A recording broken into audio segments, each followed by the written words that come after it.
later on after the presentation, where we're going to take your questions and we'll try to provide some solutions or take your recommendations and give to the relevant state entities who are present here today.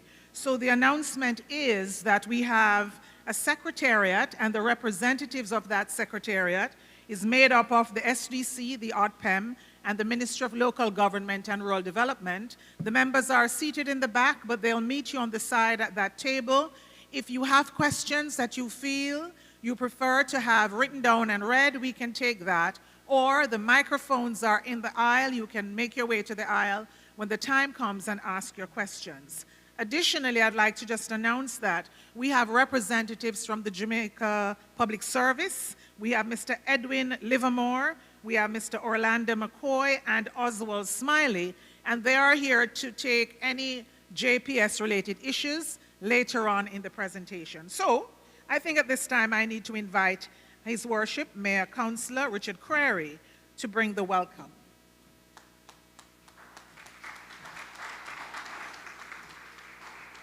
Thank you very much, Ms. White, with that very pleasant voice. Always like to hear your voice, so I'm happy to know that you are here moderating today. I'd like to take the opportunity to welcome the best Minister of Local Government that I have worked with in my 20 years, the Honorable Desmond McKenzie.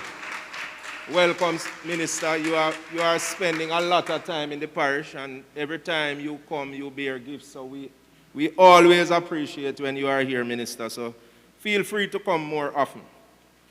Let me also welcome my friend and colleague, Minister Matthew Samuda, who has just arrived.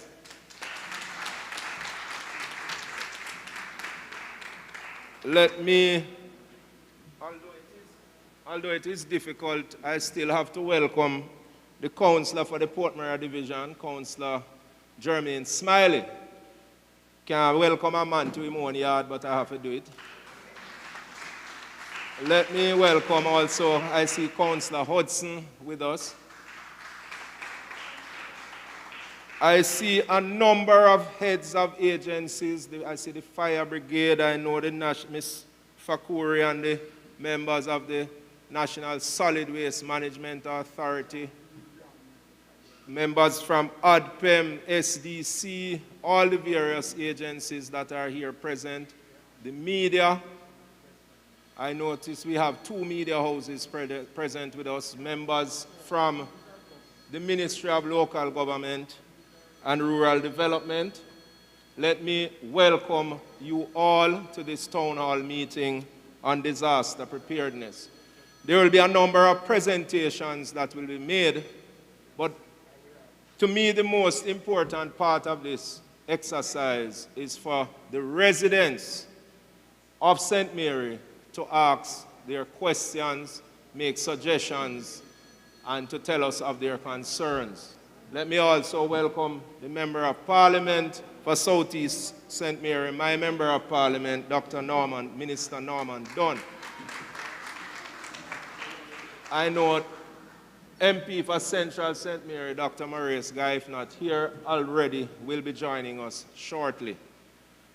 So I was saying that the most important part is to hear from the residents. So let me welcome those residents of St. Mary who are here, and we hope that we will be joined by more as the function goes on. I'd just like to, in doing my welcome, mention some of what we have been doing at the St. Mary Municipal Corporation. Our drain cleaning program is ongoing, and we on a monthly basis do drain cleaning from our parochial revenue fund allocation. Minister McKenzie has provided additional funds that will be available sometime this month for us to do additional drain cleaning. Based on the fact that we had a flood in February, there was some extensive work done in and around the town of Port Maria to get back our drains in the condition they were previously. However, if we get the right amount of rain, that will not solve our issues. And I do believe that there's some infrastructure work that will need to be done. I take note also of the NAA who is represented here, and I noticed Prime Minister, the Most Honorable Andrew Holness, spoke to infrastructure work in his budget presentation for the town of Port Maria. And we look forward to that, because Port Maria is below sea level, and we need to see how best we can, prevent these flooding events. There have been too many of them in the last few years, and we need to see how best we can prevent them.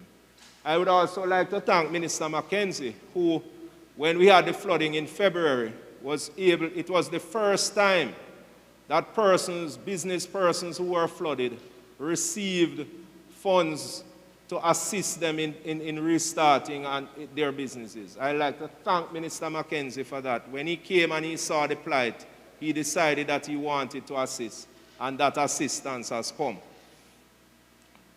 So in going forward, we would want to ensure we are preparing as a corporation. Our shelter managers are in place, our shelters are in place, but we are hopeful that we don't get any such events. In closing, I'd like to mention one more thing. And Minister Samuda is here, and me and him have had discussions about this matter. But there is some serious events happening within the Wagwater River in terms of mining. And if we don't get a grip on that, that is a disaster in and of itself that is going to hit St. Mary. The Pencar River that we have done no mining in over the years, I am told now has a mining license for mining to take place in the Pencar River in Anatabi as well. I was listening the other day to when you were touring, Minister, in the Rio Grande River Valley, and I heard a gentleman say that what we see happening on our shoreline, where the sea seems to be taking away the land, and we have to do in all these projects. We're doing one in Anata Bay now, Dr. Dunn, to protect the shoreline. The gentleman said, and I don't know, a lot of the time we don't listen to lay people.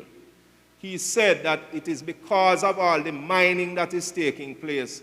He strongly believes that is contributing, because the sun is not coming down to replenish our beaches.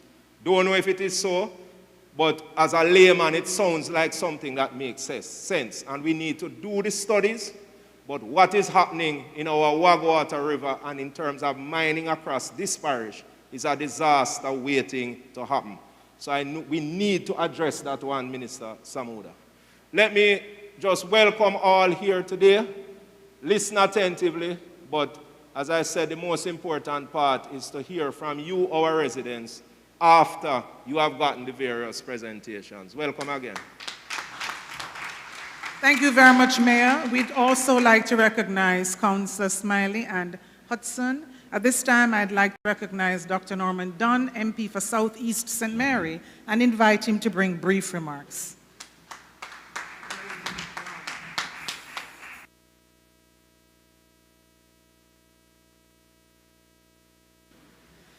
Thank you very much, Master of Ceremony. Good evening, everyone. But I want to add a special welcome to Minister Desmond McKenzie and Minister Samuda to this very, very important town hall meeting. I'd like to also recognize Councillor Mitzi Hudson, Smiley, Mr. Douglas, Mr. Johnson from NAA. And I know when they start calling names, they start missing people, and it becomes an issue. So I want to say welcome to all the other persons who are here from the council and the agencies, as well as the public who is here to listen, of course, to Minister McKenzie and Minister Samuda. But I want to say that this is such an important activity that that's taking place here this evening. Disaster and disaster preparedness is so important. The way how climate change is happening all across the world signals that we have to be much more in tune with what is happening, and therefore put in place mitigation measures if we want to continue to coexist with our environment. And therefore, Minister McKenzie is here to not only see firsthand of the preparation that the Minister of Corporation and the other state agencies are doing, but also to give the resident an opportunity to ask several questions. As was mentioned before and is well known, this area in particular, and I have suffered because, as you know, I do operate a business in this area. And for years, I would have been flooded out when you have all these major events, Minister McKenzie. And I remember one occasion when I stood in that building and the water was across my chest in this town of Port Maria. And therefore, it is difficult for business to operate in that environment when you have these cyclic events that can be so detrimental to your activities. But I know the minister that we have here and the government that we have is not only a caring government, but ones that look out and look after and look forward, so that we can plan properly in how we deliver services to our people. And therefore, it is important for us as citizens to be in tune with what is happening and to make your voices be heard, that you can, in fact, be a part of the change process. So welcome, Minister McKenzie, and all the other persons who are here, and we look forward to a stimulating discussion this evening. Thank you very much. Okay, thank you very much, Dr. Dunn. At this time, I have an item that will set the stage for the presentations to come. So we invite Lamarco Coban, a JCDC Gold medalist, to perform for you. Make him feel welcome.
Mike, thank you very much, Mr. Lubban. Give him another round of applause. I don't know. I think I'm tone deaf. I was going, come we go down a solo, speak about. It's not that, not sure. But that me that thing. I wasn't sure. So, we're at the place now where we're going to invite the presentations. Our first presentation is Mr. Anthony Hines, the Acting Assistant Commissioner for the Jamaica Fire Brigade, will be speaking to you on matters concerning fire. Make him feel welcome.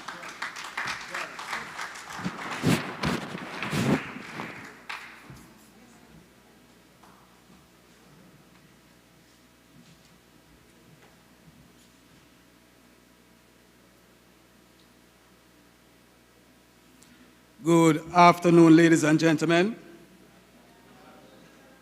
Good afternoon, ladies and gentlemen.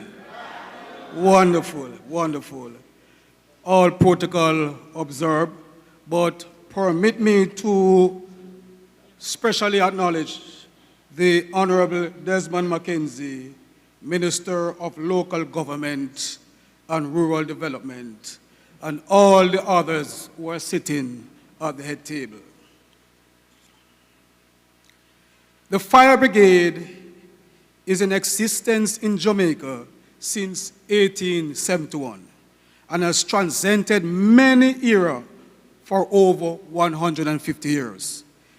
The organization, as existed now, is a statutory body that falls under the auspices of the Ministry of Local Government and Rural Development. As indicated in the Fire Brigade Act of 1993, the role of the Jamaica Fire Brigade is to protect life and property from fire and other disasters within the island and its territorial sea. The JFB duties include extinguishing fires. And when we speak about fire, we're talking about structural fire like houses and so forth, bushfires, rubbish fires, and motor vehicles, etc. Protecting life and property endangered by fire and other disasters, such as earthquake, flooding, hurricane, windstorm, and the escape of dangerous fumes or fluid, explosions, oil spill, and other dangerous pollutants of the air and sea. The Fire Brigade also inspects buildings to ensure that steps are taken for the prevention of fires and for protection against dangers of fire and other disasters. And when we speak about building inspection of buildings, we're talking about public buildings, office buildings, factories, warehouses, buildings in which hazardous substances or material are stored, manufactured, or processed. And this duty is performed by our fire safety inspectors.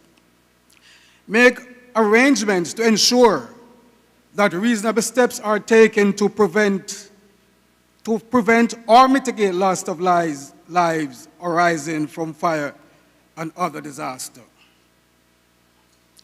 In case of fires and other disasters, the Jamaica Fire Brigade is the government's first responding agency for firefighting and search and rescues. And this has been indicated in the National Disaster Plan. The Jamaica Fire Brigade also collaborates with key agencies during disaster operation. And some of these agencies are Office of the Disaster Preparedness and Emergency Management, Jamaica Constabulary Force, Ministry of Health, Jamaica Defense Force, Jamaica Public Service, National Water Commission, National Work Agency, National Environment and Planning Agency, and of course, the Municipal Corporation. The brigade since 2018 responded to a total of 2,234 incident calls in the St. Mary Division. Of the total calls responding to, Port Maritime accounted for 1,618 and Anota Bay 616. Approximately 12% of the total calls over the period were structural fires. As it relates to response capability for the St. Mary Division, the St. Mary Division possessed an operation complement of 83 firefighters, 3 fire prevention officers, and 3 fire units. These resources are distributed among 2 fire stations, namely Port Maria and the Anatomy Fire Station. Since 2006, the firefighters at the Port Maria station were housed in rented, and they are still housed in rental premises as a result of the original building deemed unsafe due to structural defects. The construction of a new fire station in Port Maria is happening as we speak, and plans are being made to treat with the renovation of the Anatomy station. This initiative will certainly boost staff morale and subsequently result in optimal output as it relates to service delivery in the St. Mary Division. The Jamaica Fire Brigade has acquired inflatable rafts, otherwise called dinghies, for rescue operation during flooding time. One of such rafts is assigned to the St. Mary Division, and firefighters are trained in water rescue to effectively operate these craft in time of need. Specialized rescue ropes were recently procured and is available at both stations to assist in search and rescue operation. Chainsaws and other tools and equipment are available to treat with situations during hurricanes and heavy rainfall.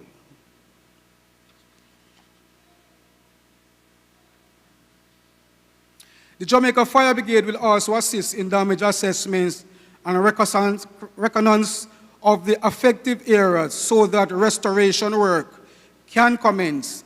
Aerial support is normally provided by the Jamaica Defense Force. And the Jamaica Fire Brigade has the capability to also lift water from open sources such as the sea and rivers to assist in firefighting. And this can be achieved because in the division there are what we call portable pumps that are able to effectively carry out these tasks. Hydraulic cutting tools, which is regularly referred to as the jaws of life, are available in the parish. And these are very important as it relates to motor vehicle accident. These equipment will allow us to quickly remove any casualty that is trapped in any motor vehicle as a result of motor vehicle accident, to have them taken to the nearest health facility for treatment. Some of the operational challenges that we may have. Obvious challenge to our response capability is the travel distance when responding to incident in certain part of the parish, which impact negatively on the response time of the brigade. There's also the lack of emergency medical service in the parish to render pre-hospital medical care to citizens.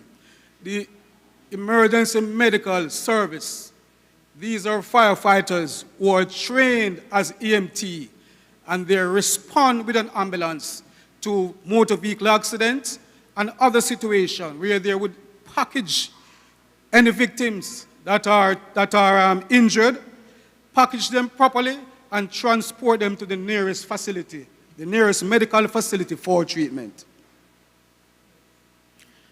Some plans to mitigate against operational challenges going forward are the increase of stations strategically across the parish, increase of the number of firefighters and fire engine, and the rollout of the emergency service in the parish.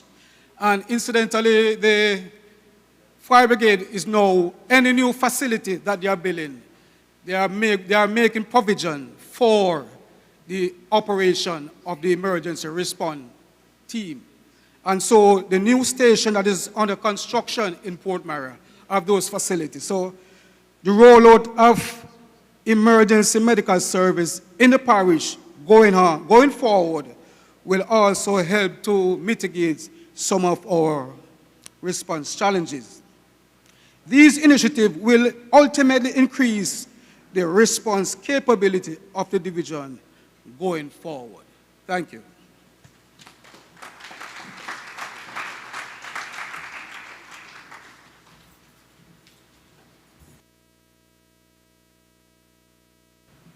Thank you, Commissioner, for that. So, St. Mary, you're getting a new fire station. That's good news, right? Absolutely. I'd like to now ask Ms. Tracy Fakuri, Regional Operations Manager for NEPM, to give her remarks.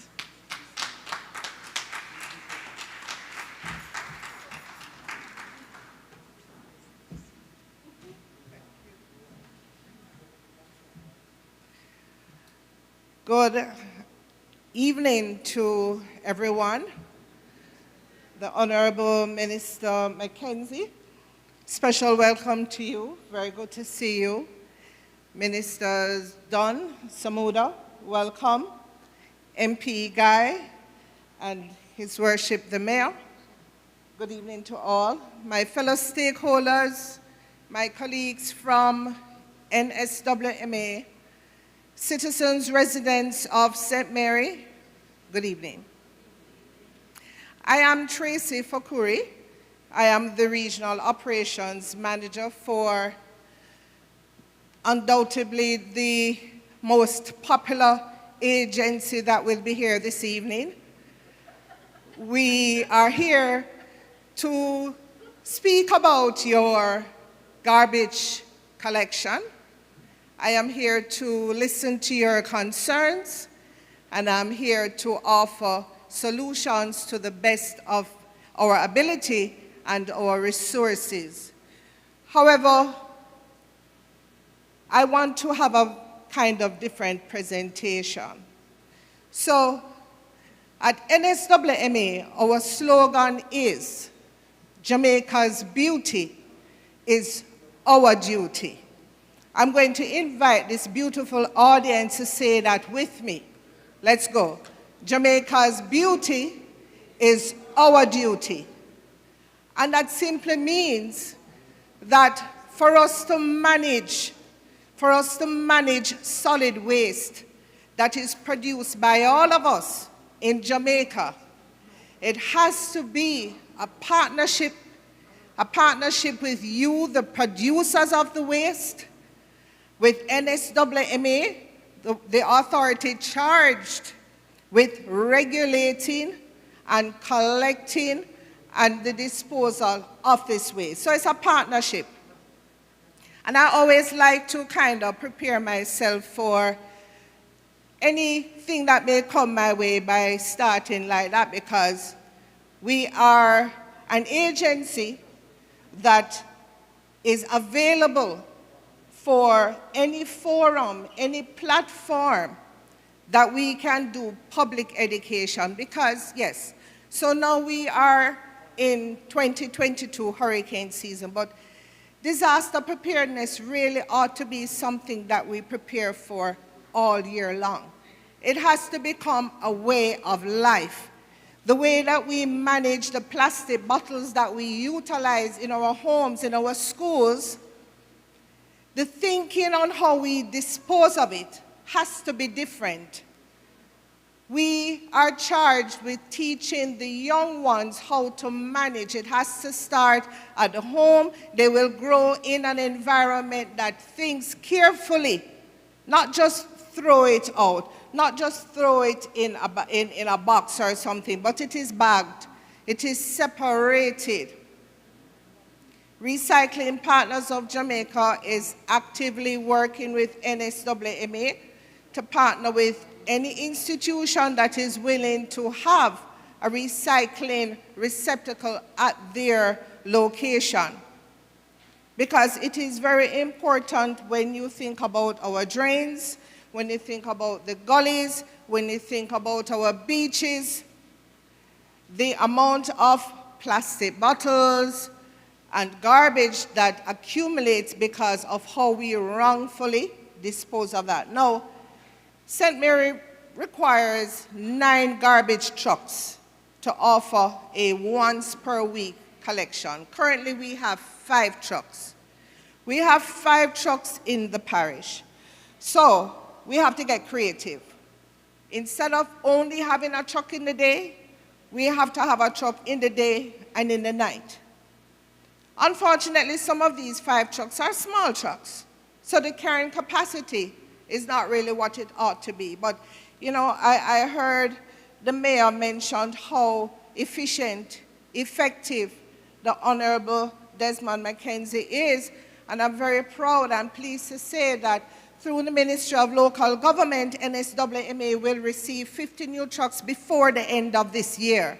Not St. Mary, councillors, not St. Mary. However, together, because I want to also tell you that you have, in St. Mary, you have vested in you the most aggressive, proactive set of councillors that are there to represent you.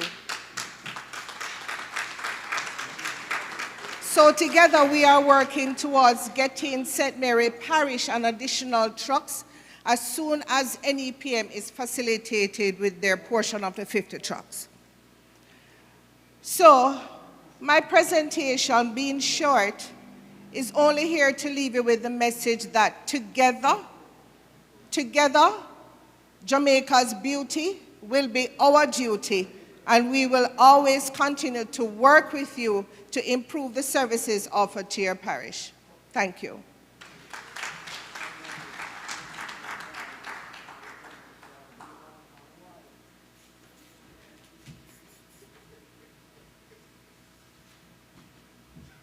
Thank you very much, Ms. Fakori. At this time, I'd like to invite the representative from the Office of Disaster Preparedness and Emergency Management, Mrs. Anna Tucker Abrams. She's the Acting Senior Director for Mitigation, Planning and Research Division, and she's our own Anna Tucker. Give her a round of applause.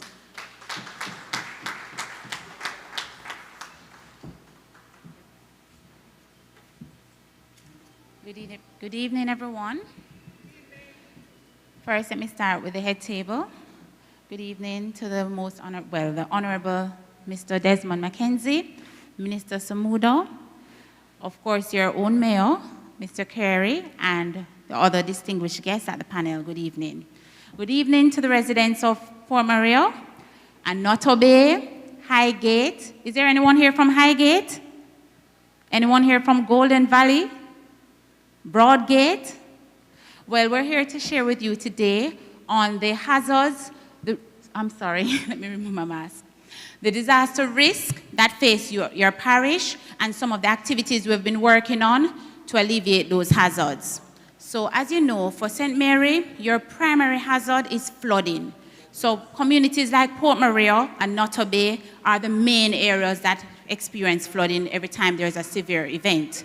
You have communities like Robin Bay, but another hazard that we don't pay a lot of attention to are landslides. The popular route, junction in the Broadgate area, is actually the most predominant area of landslides in this parish. You also have the community of Golden Valley that has landslides that sometimes maroons the areas where persons are trapped. So what we have been doing as ODPM is to create a multi-stakeholder approach where we meet not only with agencies, but we meet with the communities that are generally affected. A lot of times when you're planning for communities, if you don't work along with the communities in whatever you're coming up with, sometimes the plan might sound good on paper, but when you implement it, it does not work for the people. So the new approach is that going forward, we're taking a more bottom-up approach where we listen to the community, we hear what your issues are, and then feed those into the plans that we're developing. Another initiative we're doing as well is to modernize our approach. Generally, we go in our community planning, we'll come into the community, we have these meetings with you, and we collect a lot of data. Now, what we're doing now is to infuse that data into some tools that can actually give us results. So as part of the assessment, whatever data we collect from you at the household level or at the parish level, that is inputted into some tools that we have that we're working on, and then it gives us the results. So the results for the community is then data-driven, and it's also based on credible research. So instead of just adopting practices from the region only, we try to bring it down to home so that it's relevant to you. So for Port Maria, for example, in February, you were recently impacted by flooding, and the flooding was extensive. So the damage to business owners, residences, the dollar value is still being measured. So what we have done is to take the data from the most recent event to see how we can plan for this community. So where Port Maria is concerned, what you primarily need is an early warning system for the community. So instead of working only with the technical agencies to devise this system for the community, we have been meeting with the residents of Port Maria to determine what your needs are as it relates to early warning. There are many strategies you can use when developing an early warning system. But for St. Mary, or for areas like Onoto Bay and Port Maria, that system has to be relevant to the nature of how the community is. The community culture is also factored into that system. So that is what we're currently working on. So long term, we want to have a comprehensive early warning system for the community. However, in the short term, we're looking to see what can we do now. If it rains tomorrow, we know that Port Maria will experience flooding and Onoto Bay will experience flooding. Hazard history has proven that. So we already have the historical data to support the intervention. So the short-term solutions we're looking at is for Onoto Bay, for example, they used to have flood gauges. Some of them are out of commission now. We're looking to reactivate those systems, get the community trained. A lot of time persons are trained for a task in a community, they migrate or they move to other areas in the parish or other parishes in Jamaica. So what we're trying to do is keep that sustainability where we continue to train new members of the community in the use of these systems. So that's another approach we're working on. So for Port Maria, areas like Onoto Bay, installing flood gauges, also installing floodgates that can be closed off to actually reduce the flood levels, right? Recently in February, persons had in some sections of the community, more than 6 feet of water was experienced. So what we're trying to do is install systems that can actually lower the flood levels in the community, thereby lowering the amount of damage and the losses experienced by residents and businesses. Another hazard that we need to pay greater attention to is tsunami. So tsunami is really when there's a major earthquake and a giant wall of water is created on the sea surface and it rushes to the coast.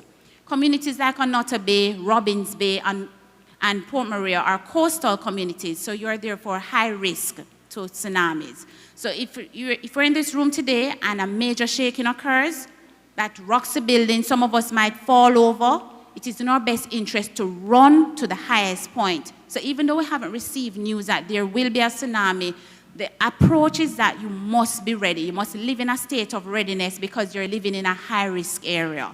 So high risk to flooding for the low-lying areas, high risk to flooding in areas like Junction and Broadgate. So these are some approaches we're taking. We're currently implementing a tsunami-ready program in your community. I must say that the engagement has been good so far. Residents, although some may have never experienced a major earthquake in their lifetime, and most of us have never experienced a tsunami, I'm getting the sense that the community feels ready to embrace this approach. Old Harbour Bay community in St. Catherine is a model community for this initiative. When you go in a community like Old Harbour Bay, they stand ready to partake in whatever activities that will help to reduce their risk.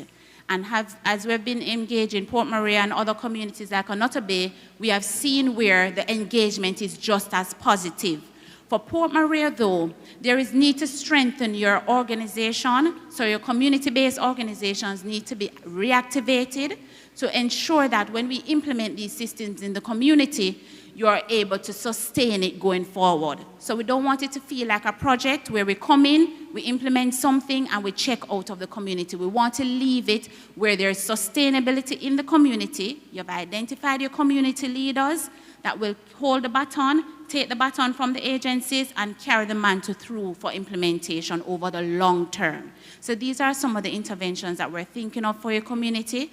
And a forum like this today is a great opportunity for the ODPEM and other partnering agencies to share on the work that we're doing. We're doing a lot of work in terms of tools and technology as well. Remember, we're on a global stage.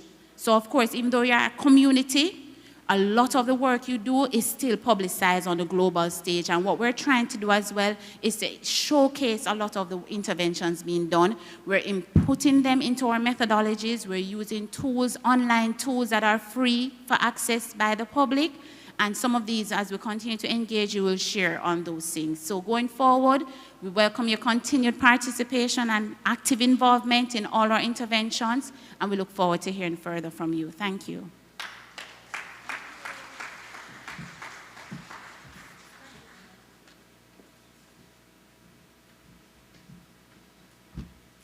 Okay, thank you, Mrs. Tucker-Abrams. At this time, I'd like to invite Dr. Maurice Guy, Member of Parliament for St. Mary Central, to bring brief remarks.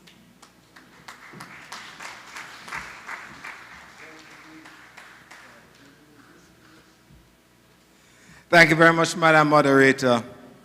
Honorable Minister Desmond McKenzie, Honorable Minister Matthew Samuda, Honorable Minister Norman Dunn, Your Worship the Mayor, Councillor Richard Creary, stakeholders, members of the team from the Ministry of Local Government and Community Development, ladies and gentlemen, good evening. First, I must apologize for my lateness in arriving. An event occurred and I had to be detained there. I want, however, to thank the Honourable Minister for inviting me to this forum. But I also want to welcome him to St. Mary again and again, as he has been a constant visitor to the parish of St. Mary. It is very timely that we are having this forum, particularly in light of the fact that very recently we had, as was explained by the rep from ADPEM just now, our flooding in Port Maria. But we are in an era now where climate change has taken over how the world runs, in that we have been having more severe hurricanes, we have been having more severe flooding as a consequence of unpredictable rainfalls. We have been having, not yet, but the potential for more earthquakes and tsunamis, as was explained just now. And the fact that we're having this meeting this afternoon gives us, the citizens of Port Maria and its environment, an idea as to what to expect and how to deal with those expectations. It gives us an idea as to how to plan for these things, because inevitably they will occur. And we have seen that they are occurring with more ferocity. We are seeing that they are occurring with more danger to the population in the communities. And it is in light of that, Minister, I want to thank you for bringing this forum to the parish of St. Mary, and in particular Port Maria. On Tuesday, when you tabled the policy for the national disaster planning in this country, and you mentioned that there were a series of these interventions across the island, I recognize that you had St. Mary in mind to be here to have this discussion. And as I said before, it's very timely. So in bringing greetings, I want that all the stakeholders listen with a keen ear, that they take in what is being given here, so that we can bring some of what is being shared with us into action if we do have a disaster. Thank you very much.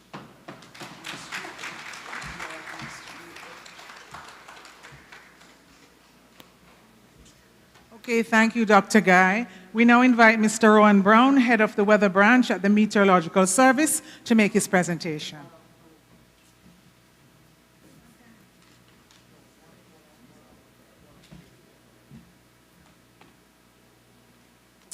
Good evening, ladies and gentlemen. Good evening. It is a wonderful Thursday evening. I was on the outside a while ago, and because of where you're located, you're having a wonderful weather this evening. It is cool and windy on the outside. You're not having a lot of clouds. So it is wonderful weather here in Port Maria. And that is because of your location. But also because of your location, right? Because of your location, it is also... You're saying something? Okay, wonderful. But because of your location in Port Maria, right? Because of your location, you're also prone to hydrometeorological hazards.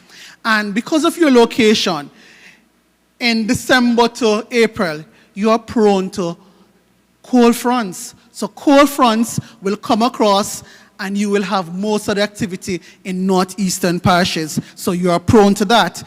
In the summer months, you are prone to tropical waves, you are prone to tropical storms, hurricanes.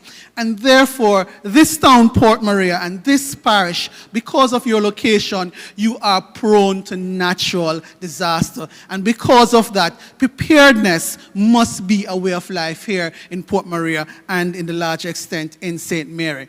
And the Met Service has been a partner with Port Maria in terms of providing all the weather information that is required for this area. And you know it. In January, February, you were impacted by a flood event. A cold front moved across, you had showers and thunderstorms, and then you had excessive flooding. And therefore, because of your location again, you must be prepared every single day because disasters do happen, and Port Maria makes a vulnerable town, and that is why we're here this evening. So the Met Service provides some critical information. We provide some warning that everybody in this town hall meeting must be aware of. Every single day at 5 a.m. and 4 p.m. we provide a forecast. And therefore, if you have your cell phones or your emails, you can get that information, or you can go to our website. You will also provide significant weather updates. So we provide severe weather alerts, we provide flash flood warnings, flash flood watches, we provide tropical storm warnings and so forth. Anything related to the hurricane, tropical storms, we provide that information. And therefore, it is critical that you pay attention. Now, the forecast for this season is absolutely important because all the experts right across the world agree that we're having 14 to 21 named storms. The possibilities that you could have 6 to 10 hurricanes, and 3 to 6 would be major hurricanes. That is category 3, 4, and 5. And therefore, it is absolutely critical and important that we are prepared. But what is important of all that statistics, and I always say it, what is absolutely critical is the number one, because all it takes is the passage of one tropical storm or a hurricane near Port Maria, near St. Mary, and it caused severe damage. You could have the loss of life, loss of livelihood, and damage to property. And it is absolutely critical that we are prepared. As a child, I experienced flooding. I'm from the town of Montego Bay, and there is a river that comes down.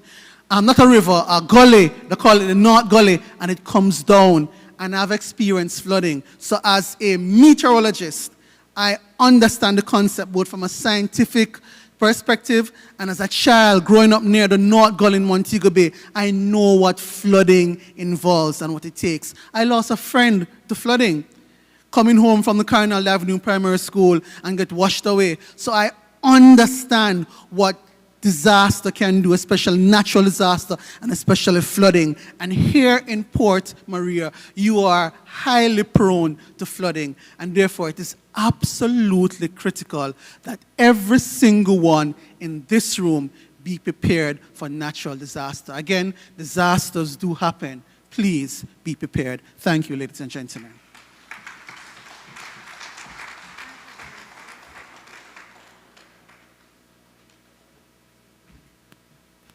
Okay, so we saved the best for last for the presentation. I now invite Mr. Richard McCharge, Major Projects Director for the National Works Agency, to close the presentation segment.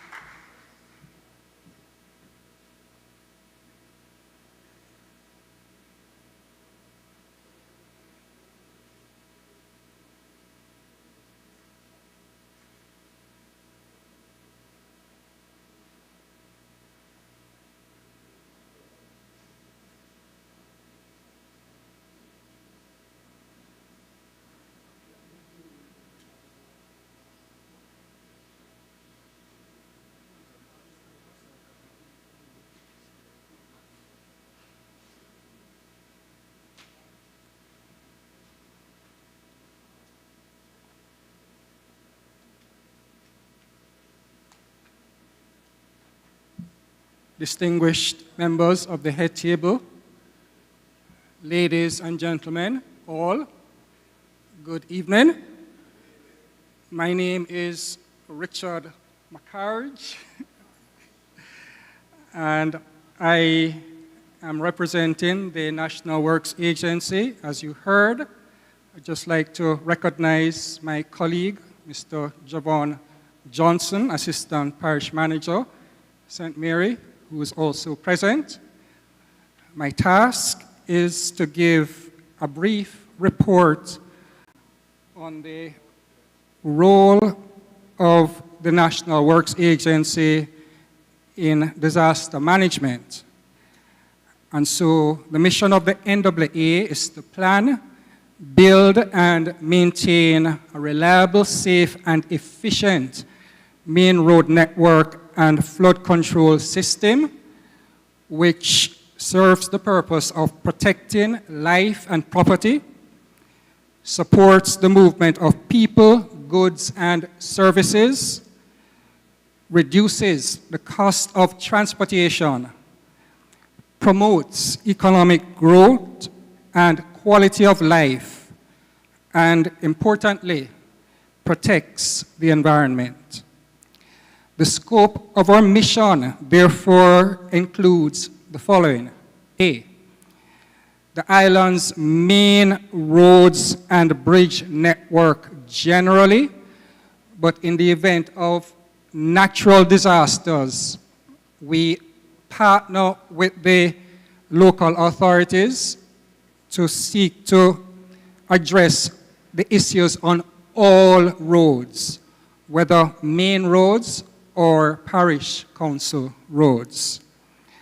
Secondly, our scope includes the flood control and sea defense systems, which includes gullies and drains. C, all buildings, premises, and equipment operated and owned by the NAA. And D, provide support to other government departments and agencies, to include the ODPEM, the local authorities, the Jamaica Defense Force, and the Jamaica Constabulary Force. And so we have a very comprehensive disaster preparedness and emergency plan. And so consistent with our mission, the NAA seeks to document the steps, procedures, and mechanisms to be activated in relation to our responsibilities under disaster management. And so the NAA is involved in all the steps of the disaster management cycle, namely prevention, mitigation, preparation, emergency response, rehabilitation, and reconstruction related to our mandate. And as we speak, we're actively involved in many of these different stages of the disaster management cycle. In terms of the vulnerabilities of our road system, this is mainly related to, in the event of severe weather, flooding, breakaways, landslides, major siltation, and damage to bridge supports. And so just a few statistics. In relation to floods, 15% of the main road network is prone to flooding, and over 1.3 million Jamaicans are served by roads prone to flooding. In relation to landslides, 7% of the main road network is prone to landslides, and 114 communities with a population of about 316,000 people are served by roads prone to landslides. And thirdly, in relation to our road-river interaction, 20% of our bridges are situated in flood-prone areas.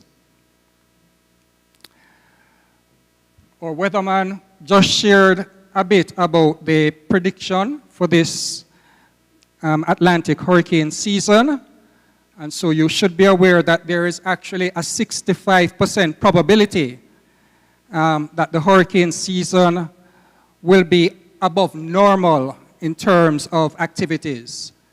And Mr. Brown gave us an indication as to what to expect in terms of named storms, hurricanes, and major hurricanes.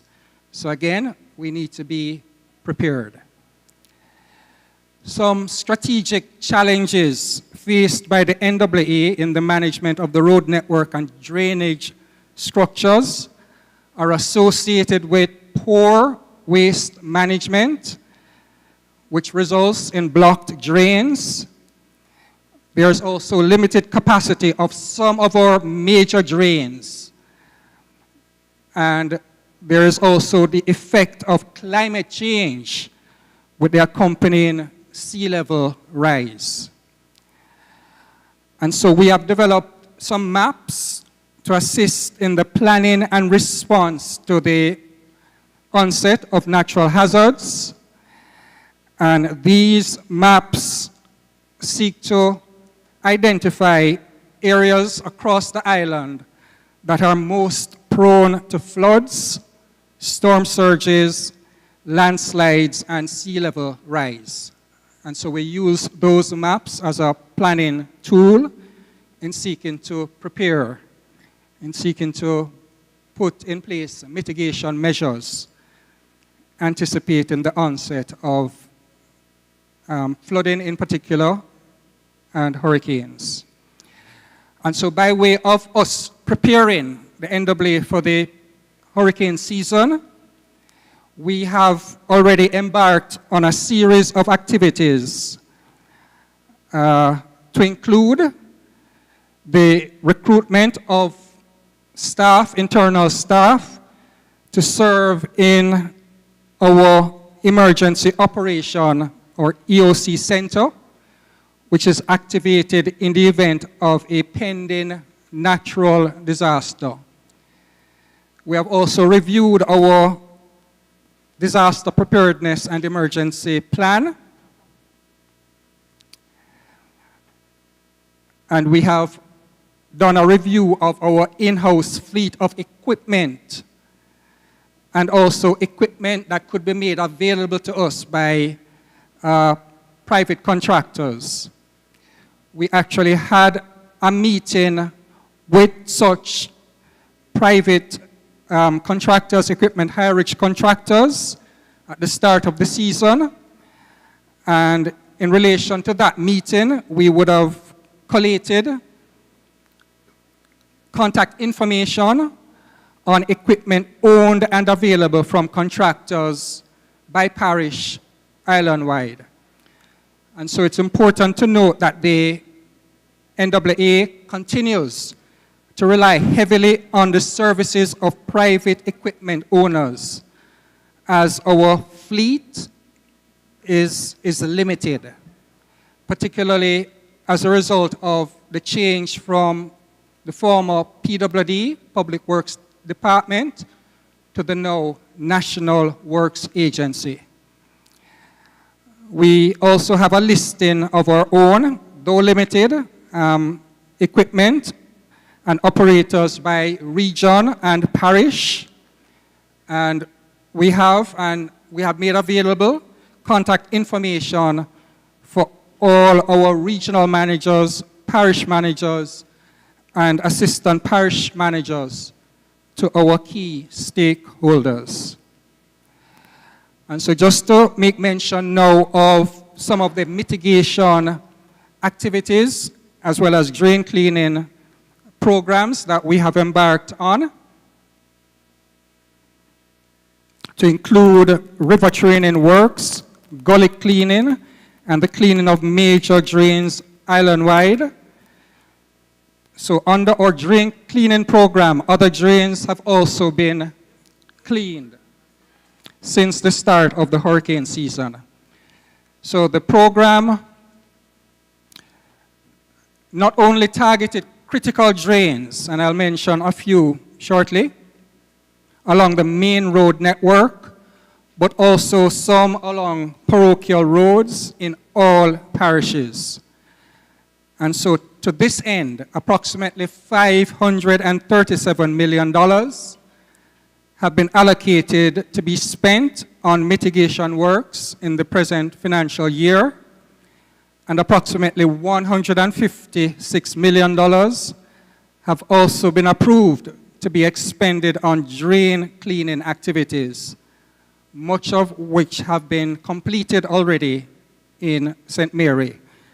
So I'll just name a few of the areas in which we have completed drain cleaning activities in the parish, and this include control sections Port Maria to Islington, Highgate to Windsor Castle, Trinity to Little Bay, Onotta Bay to Fort George, name a few more, but there are many more, Orocobesso to Union Hill, Little Bay to Orocobesso, Little Bay to Springhead, Jacks River to Hamilton Mountain, Orocobesso to White River, just to name a few. In the event of an imminent severe weather threat, the following decisions will be taken at the National Works Agency. We will set up our Emergency Operations Center, to which you can actually give us, by way of a call or an email, any concerns that you may have during the onset of a disaster. We distribute relevant equipment and emergency supplies to all our officers in the respective parishes. We mobilize our own heavy equipment and pre-position these at strategic locations. We activate, as necessary, all our parish EOCs for response activities, and our contractors island-wide are placed on standby to complement whatever response we make. I'll just mention in closing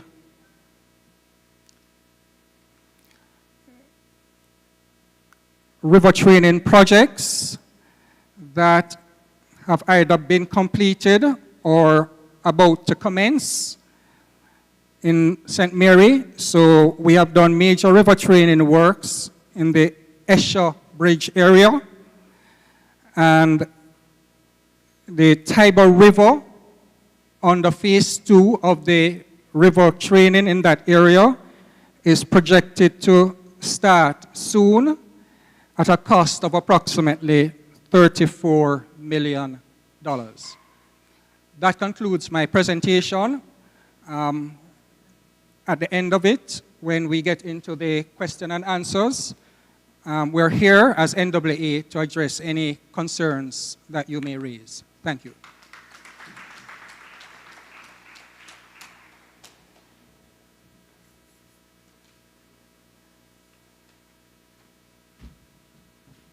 Thank you very much, sir. Ladies and gentlemen, we're very privileged today to have two ministers in-house. Let's hear it for them. And so we are at the segment now where we take both addresses. So the Honorable Desmond McKenzie will make the main address, but now we invite Senator, let me get that.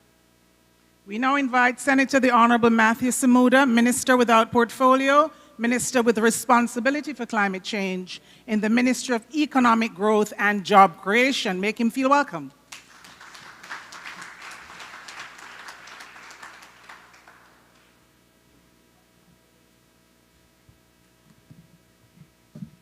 Good evening, people of St. Mary.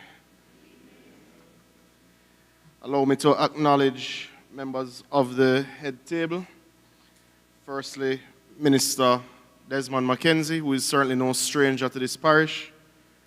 His Worship the Mayor, Richard Creary. Minister Dunn, and soon to be, well, no, I won't trouble it. But Maurice Guy, good to see you. Good to see you, sir. You know, MP Guy looked a little nervous a while ago, and as we discuss the issue of climate change, in many ways, many of us should be nervous. We shouldn't be frightened, but we should be very cognizant of what is taking place around us. The issue of climate change is as real as it gets. And the first point I wish to make is that the climate has already changed. We're not discussing some concept purely that will have impact in 30 or 50 years. We're discussing a concept that actually impacts us today. Because the climate has already changed, we've already seen changes to our weather patterns. And that is already having a serious impact in a number of ways, which we'll discuss. A change in global or regional climate patterns, in particular change attributed largely to the increased levels of atmospheric carbon dioxide produced by the use of fossil fuels, is what we believe has caused this climate change. Now, what does that mean? In general, when we turn on our cars and the exhaust pipes run, that is emitting carbon into the air. When we generally use diesel to produce energy to power our lights, that is producing carbon. In essence, what scientists are telling us is that we produced way too much carbon in too short a period of time for our atmosphere to remain the same, or for our environment to remain the same. So there's a number of things that one naturally considers. But what has this climate change caused? Well, you will see, if you watch any of the international news stations now, you see that there's a heat wave right across Northern Europe, right across the United States, and certainly I believe we're feeling maybe a touch of it this evening here in Jamaica. But you're seeing temperatures that you've never seen.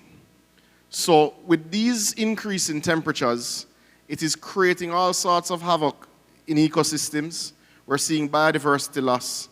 And something that particularly affects Jamaica, the warming is causing the melting of the ice caps. Now, this is happening thousands of miles away, and one would say, well, what does that have to do with Jamaica? Well, 70% of us in Jamaica live within 5 kilometers of the sea. So melting ice caps lead to rising sea levels, which put our very way of life at risk. So that is why this topic is particularly important. Now, if we understand the importance of it and the disaster and the risk of disasters that this causes, it tells you just how important it is that Minister McKenzie would have embarked on this particular set of town halls to ensure that we educate and we bring Jamaicans along, because these decisions are going to have to be made and they're going to have to be accepted and supported by all of us. In many ways, the existential threat that we face from climate change will not be kind to us if we decide to approach it politically, which is why I'm particularly heartened also to see MP Guy here with us this afternoon, Minister. You look a little nervous again. No, but in all seriousness, 70% of Jamaicans live within 5 kilometers of the coast. We live in many low-lying areas near to the coast, and that creates the risk that we face. We face the risk both when the sea comes in, and in many ways we're now seeing the risk from not managing our rivers and managing our land use in a particular way. So much has been made of the floods that would have happened in February, and I think that was my first opportunity to tour Minister McKenzie this year since coming over to MEGJC. And that was important for me to see the impact live and direct. And what I saw was interesting. What we saw was the impact of 96% of your usual monthly rainfall taking place in less than a couple hours. 96% of the rainfall that St. Mary's used to in a month taking place in a couple hours. Now, the impact of that was devastation. It was very heart-rending to walk and see people throwing out mattresses. See Minister McKenzie and also colleagues from Ministry of Labour and Social Security having to go in and assist people who had lost everything. It was very disturbing to see business people who had lost their stock. But this is the reality of climate change, because when you're going to have these sorts of weather events, it means that there are certain things we're going to have to do. It means that we're going to both have to mitigate to ensure that we're not contributing to climate change, and it means that we're going to have to adapt to put in place the resilience that we're going to need as we go forward. And what does that look like? What does that really look like? Well, when you talk about climate change, persons say, well, these massive weather events, so the first thing you hear about is, well, call NWA and build a drain that's ready for a 100-year event. But the climate changing impacts you on a day-to-day basis, on an hourly basis, and that's not something that we often understand. The heat in the atmosphere is also impacting your air quality, which affects your health. It affects persons with respiratory diseases. It's affecting our soil quality. So for a parish like St. Mary that has so many farmers, when you start to see deteriorating soil quality and you start to see reducing yields from the farm, we see that that will lead to greater poverty. So it's not just the massive weather events. It is the infrastructure damage that you see. It is the gradual decline in our livelihoods and in the safety of our people, which is why this is so particularly important. Now, you see it in other ways too. Just earlier, we turned on, well, rather commissioned the IT boreal system, correct? That's the pronunciation. Now, the system previously, up to 10 years ago, would have declined in supply by 70% because of the change in weather patterns. This system will now create reliable water supply, potable water supply to some 40,000 people within the area. So it is a system we're very proud of. The government over the last 3 years spent some $85 million on this system and the accompanying piping networks. So it is something, and it is a gift to the people of St. Mary. And I'm going to make one other point before I come back to this, because we said it earlier. One of the issues you're having in St. Mary is that even when we have put in new pipes, we're seeing a high level of water theft. This is impacting the systems. So I'm asking the responsible men and women of St. Mary that when you're aware of these things, that you call us and you alert the police. I see Superintendent, good to see you here this evening, and thank you for joining us. But it is important, and water is tied into your climate change resilience. But I'll come to that under the adaptation. The first thing to understand is that Jamaica is already viewed as a center of excellence in its management of climate change affairs.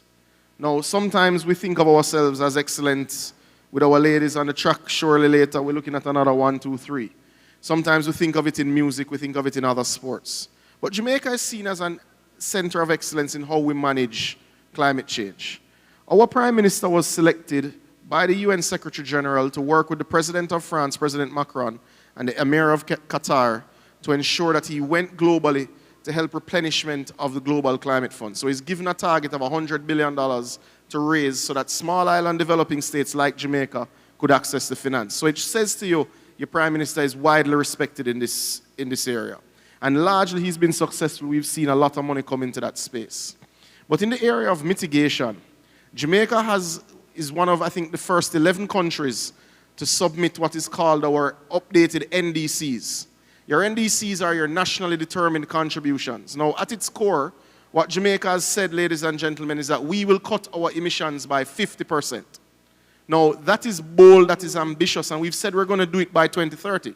One of the major ways we're going to do it, and the Prime Minister has been at pains to explain that this must happen, is that we're going to change our energy generation to 50% renewables by 2030. Now, this is very important, not just for climate change, it's very important for our economic stability. We won't spend too much time on that today, but be assured that we've decided as a country we're going to cut our emissions. That is a big deal for a small economy like ours, because it's very expensive. But it is a step that we need to take if we're to maintain moral leadership in the area of climate change, and also practically to save our economy and to ensure we're not contributing to our own demise. The other area that we've taken on, and you'd have heard much announced in recent times, is we've tabled in the Parliament an electric vehicle policy. We will table very soon new policies for climate change and indeed a new emissions policy. This will target ensuring that the tailpipes of your vehicles are not, especially in deep urban areas, making you sick, but also not emitting at a level that causes further climate change within our space. So we're very proud of these areas. But adaptation is really the issue.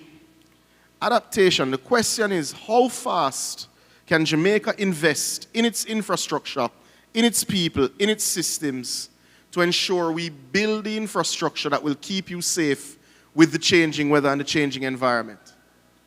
Now, Jamaica's come out of a very rough period with finances. We all recall the two major IMF programs. We all recall many of the things we had to do, many of the cuts. And one of the things that was cut was infrastructure spending. So even though since 2016 we have invested in infrastructure at an unprecedented rate, we will have to double and triple that rate in the very short term if we're to ensure that our coastal communities are indeed kept safe. Now, we are doing that. Recently, we would have opened the new coastal revetment area in central Kingston. I know the work is ongoing on that revetment project in Anata Bay, which is one of the areas most at risk from sea level rise.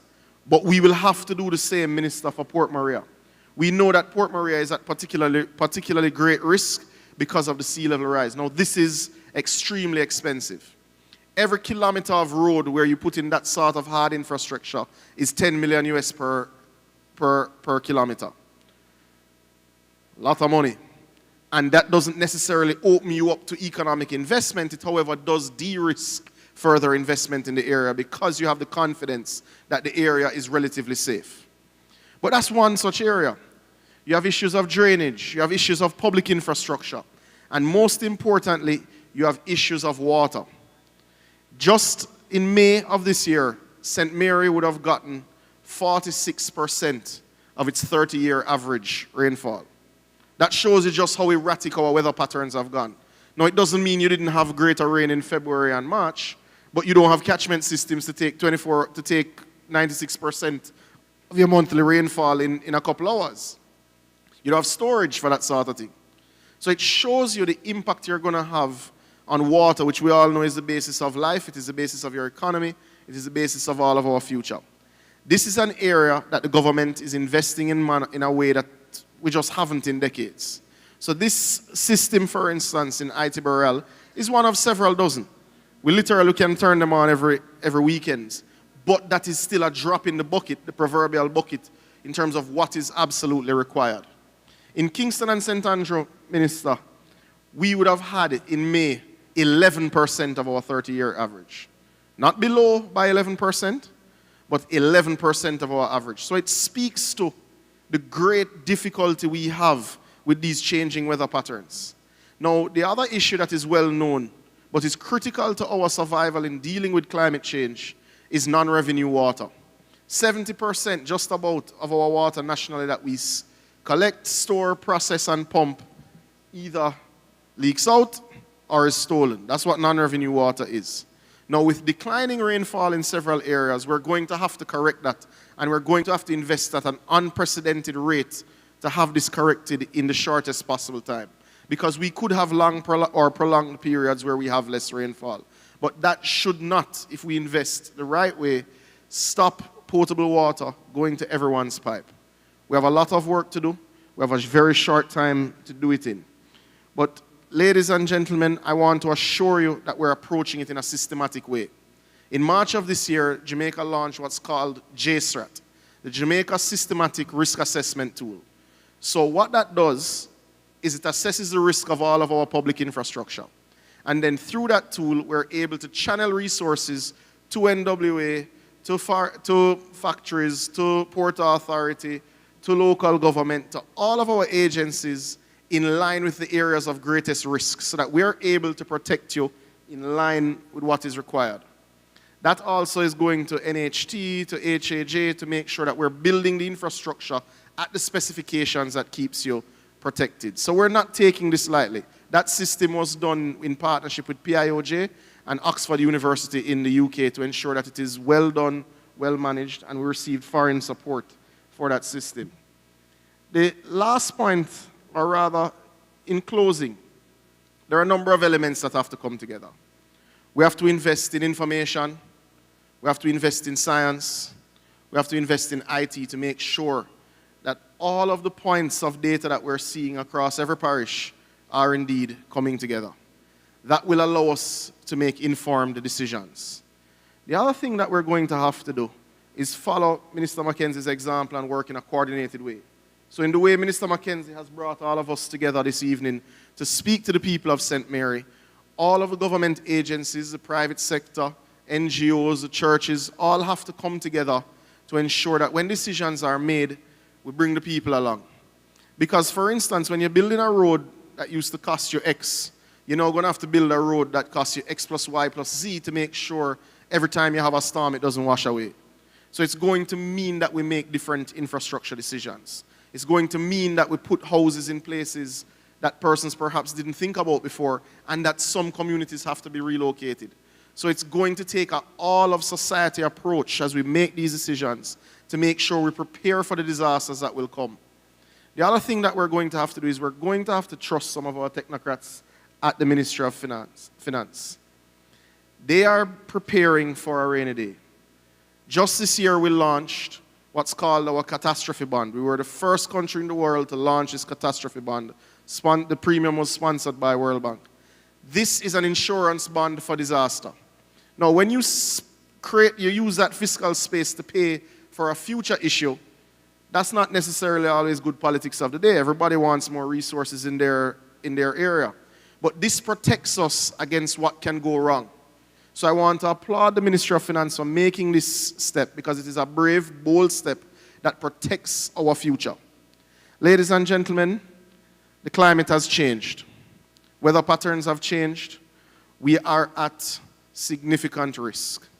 But if we work together, if we follow the coordination of the Ministry of Local Government, we work with the Ministry of Finance, we bring in our local authorities, we bring in Jamaicans, we can fight the risk and we can ensure that we not just survive, but that we indeed thrive. I thank you.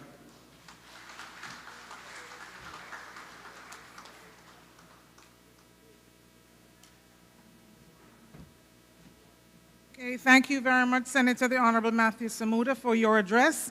Before we invite our Minister Desmond McKenzie to make his main address, I have to remind you again that when he has completed his address, we're going to take the Q&A, and so I'm reminding you that we have representatives from the ADPEM, the SDC, and the Ministry of Local Government and Rural Development. They're branded, and they're sitting in the back, and they're prepared to take the questions that you have that you may not want to ask yourself on mic. They will write them down, and we'll read them here, and then provide some answers from the head table to those questions. So, please, let me help me to welcome the Honorable Desmond McKenzie, Minister of Local Government and Rural Development, to give the main address. Thank you.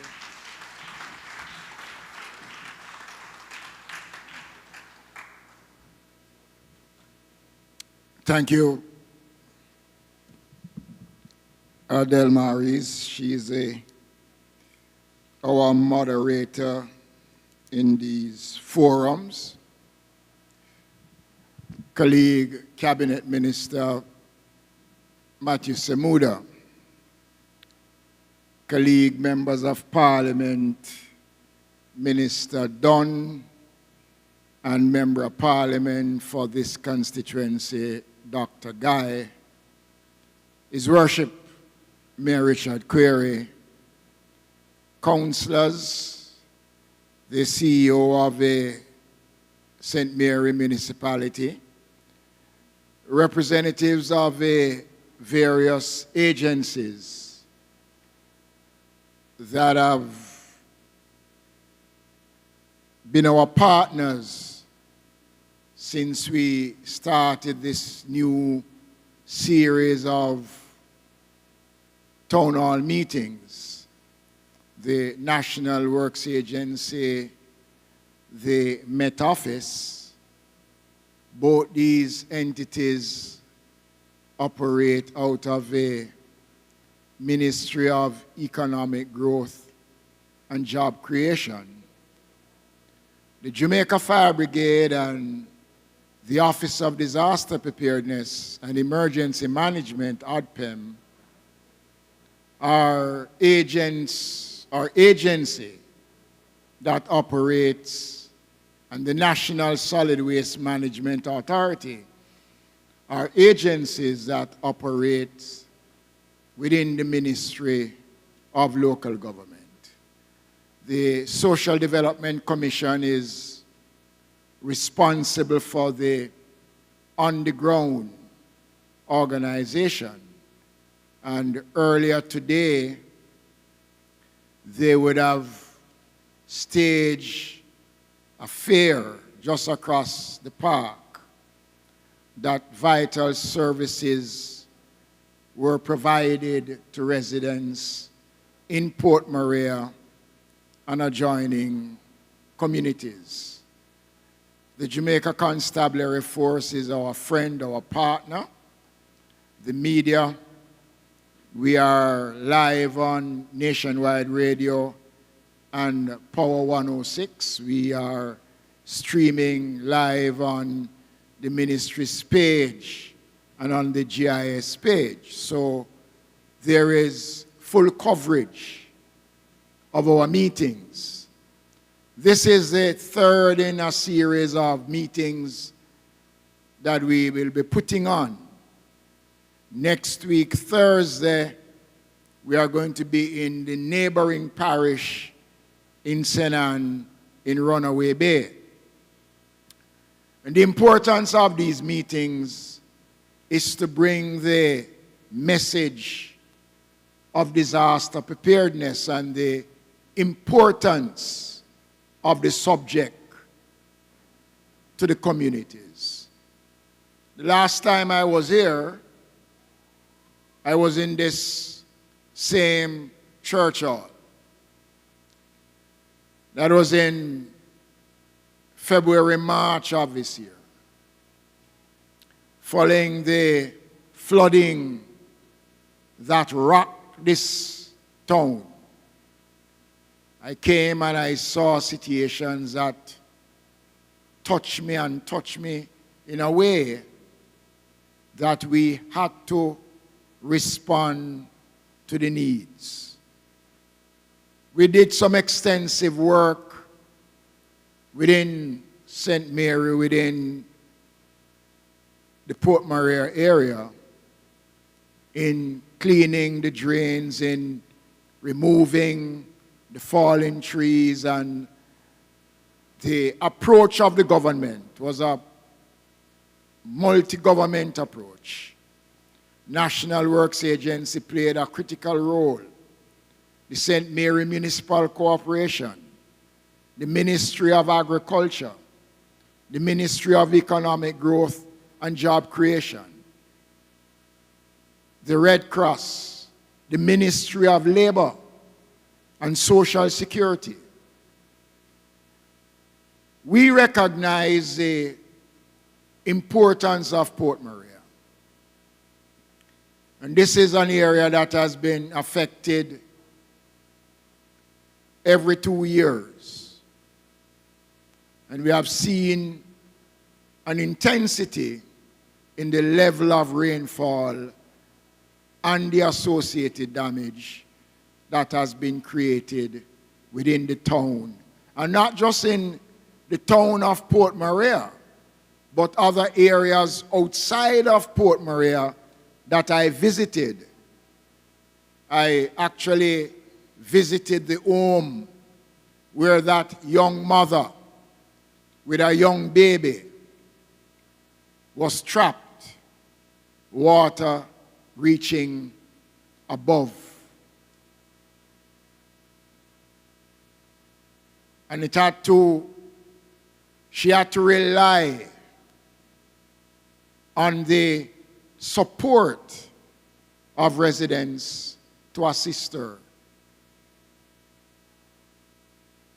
And we are not out of the woods. The Weather Bureau spoke of the systems. Minister Samuda spoke about the danger of climate change. And all of us here tonight must become ambassadors in carrying that message about what we need to do.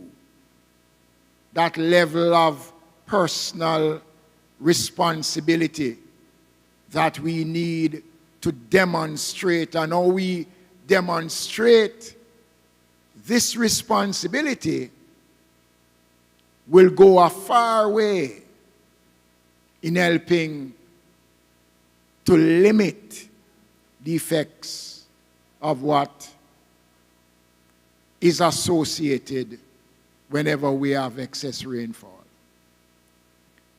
We committed to do a number of things. The National Works Agency, I know, has done a comprehensive overhaul of the drain system. And I know that they are looking at how to improve the drainage system. But there is something that is critical in all of this. Based on the location of Port Maria, there's going to be a challenge. We can put in all the drainage system that we want. When Mother Nature speaks, all that we have to do is to take the steps that are necessary to prevent the loss of lives. It is important that the residents of Port Maria understand that this government, I am not going to come here to tell you that we are going to build you in such a way that you will not be affected by systems, because that is not possible. The area is, I went on the beach with Mayor Query promotion. And when we walk on the beach, you could see the waves coming. And you know that these houses that are situated at those locations, sooner or later, will exist no more. We have to, ladies and gentlemen, and the Social Development Commission and the Office of Disaster Preparedness and Emergency Management will begin a comprehensive program of visits to communities, to talk to residents, to educate persons about the dangers that they face. I am asking for your full support, your full cooperation. Minister Samuda made the point that our efforts cannot be done with party lines crossed. Disaster knows no politics. It has no color. It respects no one. So it is the collective response of us as elected representatives, whether at the level of local government or central government, that will have to work to deal with these issues. We have committed to put in place an early warning system within Port Maria. The officer from the ADPEM explained the steps that are going to be taken. And we are committed in putting in the system. We will do all that is necessary to sensitize. There are over 50 shelters in the parish of St. Mary that are ready in case persons are required to move to shelters. They are all over the parish. And what is going to be important is that as of tonight, when you go back home, and those who are listening and watching to this broadcast, take seriously what we are saying to you tonight. We have not had any major effects for the last 5 years. But we have been impacted, but not to the extent like other countries. Last Tuesday when I tabled in Parliament, the first time in the history of this country, any government has tabled a comprehensive disaster risk policy that speaks to the direction that we are going as it takes to disaster risk management. And when I spoke in Parliament last Tuesday, I made the point, and I want to repeat it, that the international disaster organizations around the world, the experts, rank Jamaica as the third most vulnerable country in the world to disaster. So it is not just hurricane, you have earthquake. So we are the third most prone country in the world. Not me say so. And this is something that we have not spoken about enough.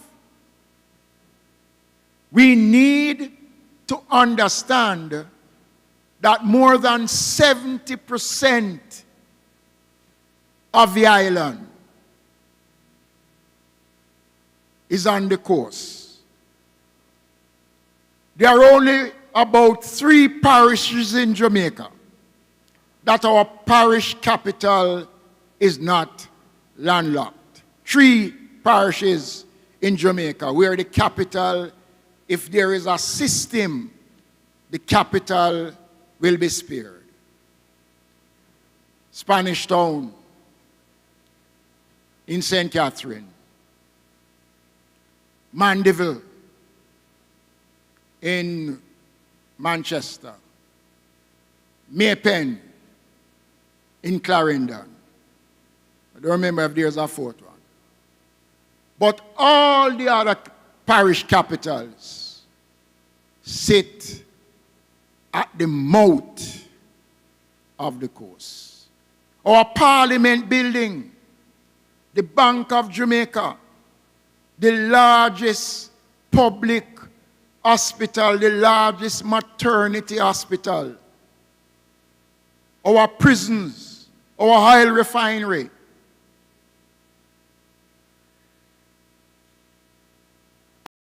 international airports.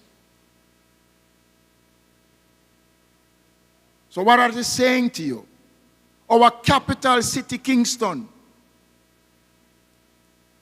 which is the heart of the commerce in the country. It's the heartbeat of Jamaica. And what it takes is one major system.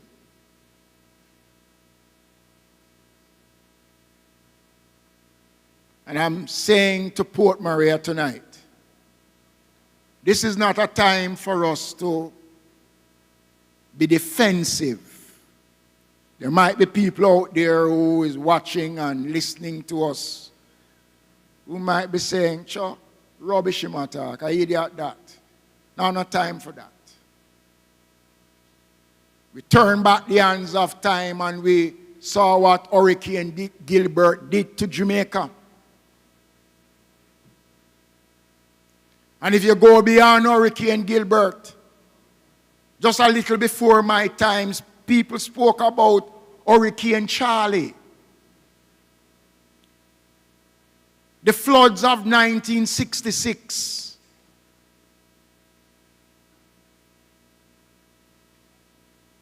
Port Royal,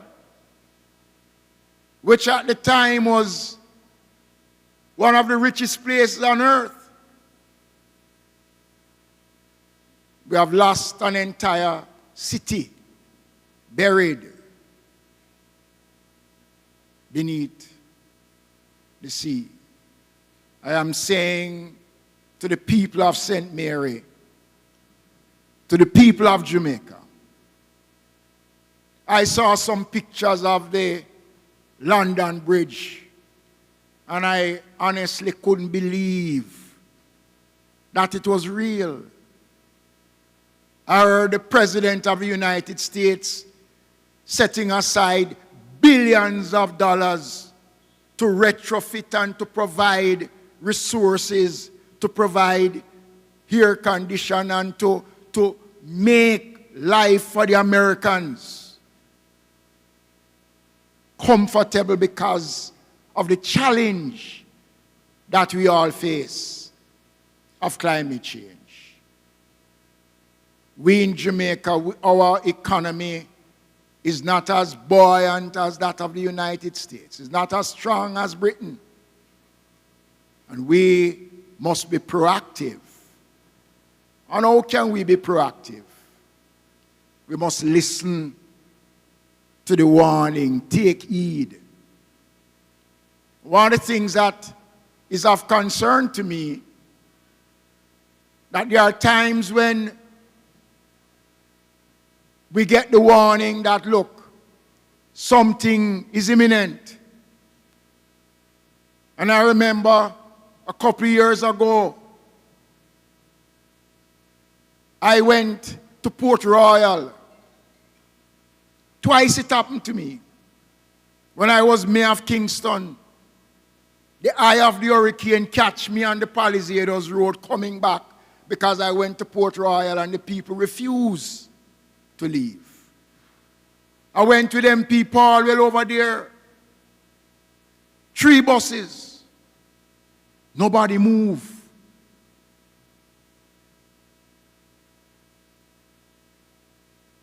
Nobody can blame government because we are doing as much as we can to sensitize the Jamaican people as to the dangers we face. I know that the strength and the resilience of the people in St. Mary and especially in Port Maria, the pride that you have in your parish, because this is a parish with strong history. And the history of the parish tells you that you must preserve that legacy that has been established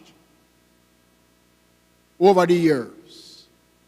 And the mayor and the 3 members of Parliament, MP Montague, had all asked me to extend his apologies, are all cognizant of the challenges that exist. We have provided funds to the municipal corporation for drain cleaning. The NWA has been doing their share of drain cleaning. We are doing all the things that are necessary to keep our drains, to keep our gullies free. I know that people will talk about the up and down of the garbage collection. Again, I cannot offer any excuse. But the realities are as it is. We are putting in place, it is well advanced, to secure the 50 new trucks. We are also now in the stage of dealing with the additional 50 trucks. So it is not that we are not making an effort. But again, ladies and gentlemen, people will say that it is our responsibility to collect the garbage. Yes, it is our responsibility to collect the garbage. But it's also the responsibility of us as Jamaicans to ensure that we play our part in that also. So you will see over the next couple of weeks works taking place across the country to deal with the issue and to give the country a different look, a different feel. All of us as Jamaicans must join in and to play our part in trying to make our country look good once again. So it makes no sense we curse the government. You have a right to curse, and you are upset. You have a right to be upset. But remember also that there are circumstances that have brought us to the place where we are. And I am giving the assurance to the country tonight that you will see improvements over the next couple of weeks going on. We have started. We are making special arrangements to ensure. I know a lot of you felt nervous when you saw the news item that a union have given notice to the National Solid Waste Management Authority, strike action. We have been able through negotiations, and I want to thank the union and to thank the management of solid waste for sitting and working out the issues so that problem is settled, and we will be moving, ladies and gentlemen, to collect the garbage and to bring some semblance of calm to garbage collection. It's going to take some time. The government continues to look at the program of divesting the garbage collection, using our garbage in a meaningful way. Only yesterday in Trelawney, there was a meeting looking at the integrated solid waste management proposal that is before the government, that the enterprise team is looking at. Some people will say that it takes time. It is better we take long to do it and do it the right way, more than rush and do it, and when it don't work out, the same people who are criticizing us for taking long would be the same people who criticize us for not doing it the right way. So the assurance is there that we are working on that. I want to touch quickly on issues that your parish, St. Mary, have benefited from over the last couple of weeks. While I was here earlier this year, and the mayor pointed out that for the first time since flooding has occurred in Port Maria that have affected homes and businesses, for the first time, the government provided financial support to all households and businesses that were affected in Port Maria quite recently. For the first time.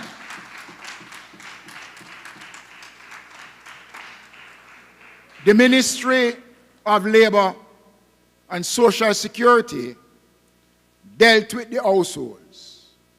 They provided mattresses and other supplies. They provided grant support to the households.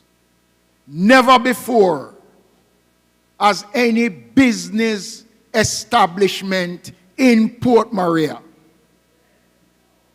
received a cent And I felt a sense of pride when I saw a lawyer dressed as a lawyer who came and collected his check. He was more than happy that the government was able to provide some assistance, regardless how small it was. It helped a lot of persons to restart their businesses after that event. And that grant that we provided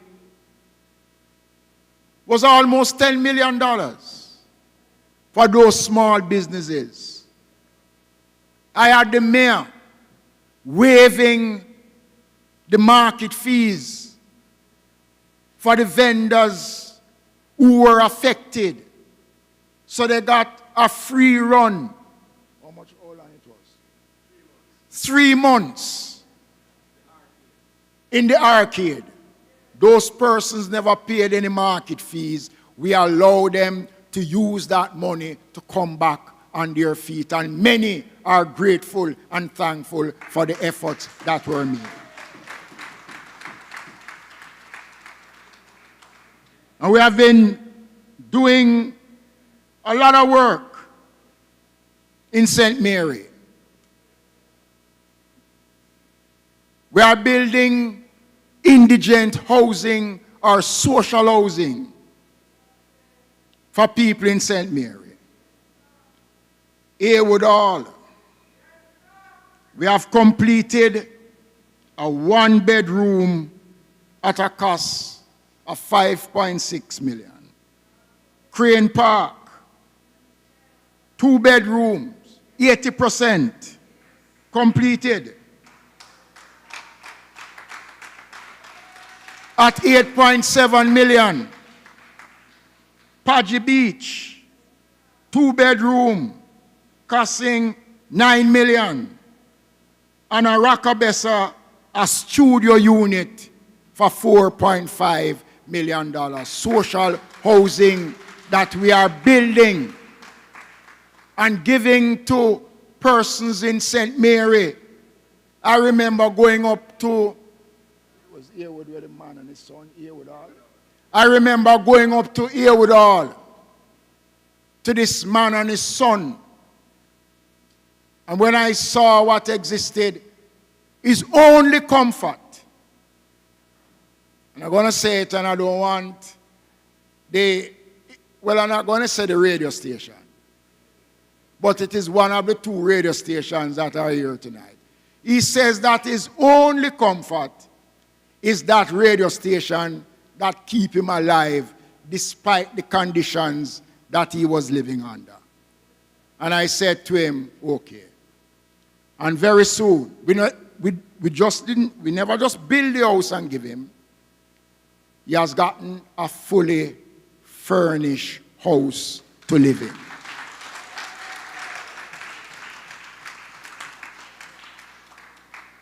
And I'll be going up there shortly to hand him the keys so that he can feel comfortable with his son living in somewhere that is worthy of any human being to lie on a bed and look up and feel safe in his house. We have been working on the infirmary in St. Mary here. We have just completed some renovation work at the infirmary. And we put in what we call a therapeutic park. It is a park that allows the residents in the infirmary to sit outside with a nice fountain to give them the kind of comfort that they need, because they are the responsibility of the state. And many of those persons did well for the country when they were able to do so.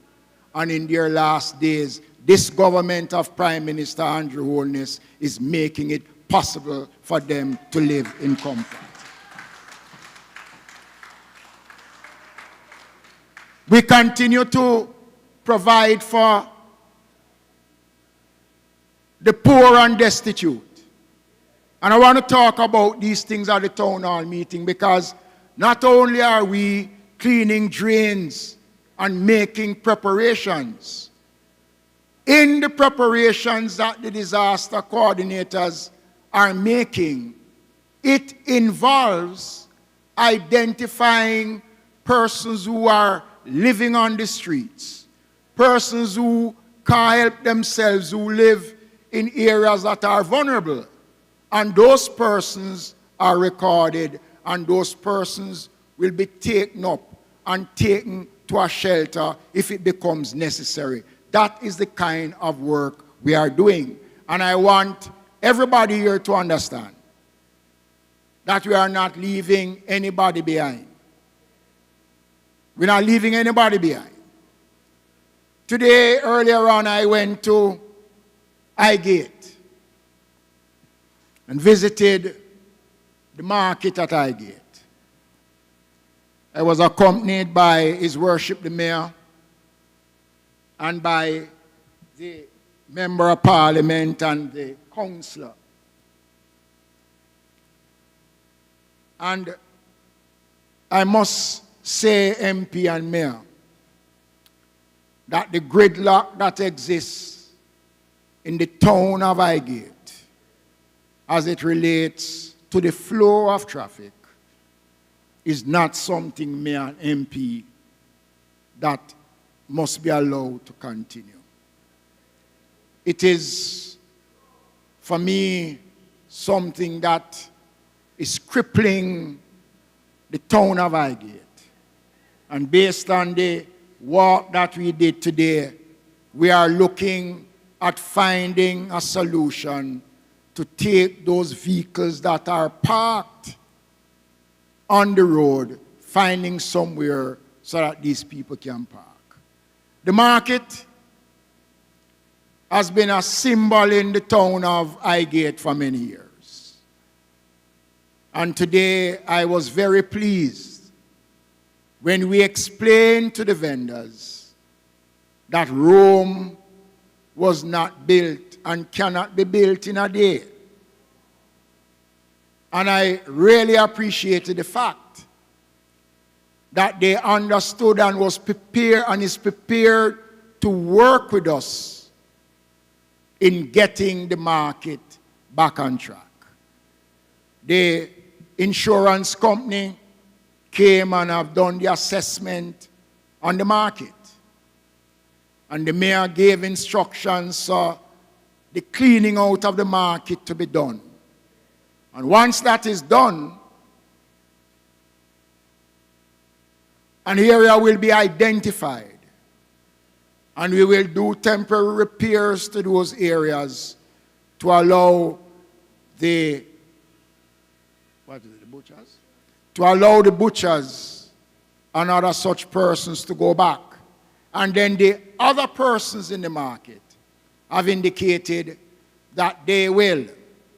And even before we told them, they started already to help themselves.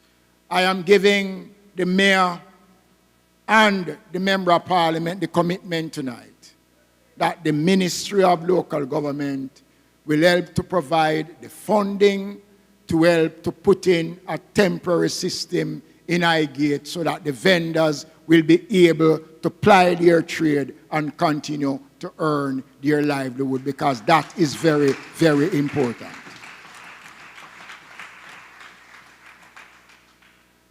So while we are here tonight, is to seek your support, your partnership. And how could I leave without not speaking about the fire station?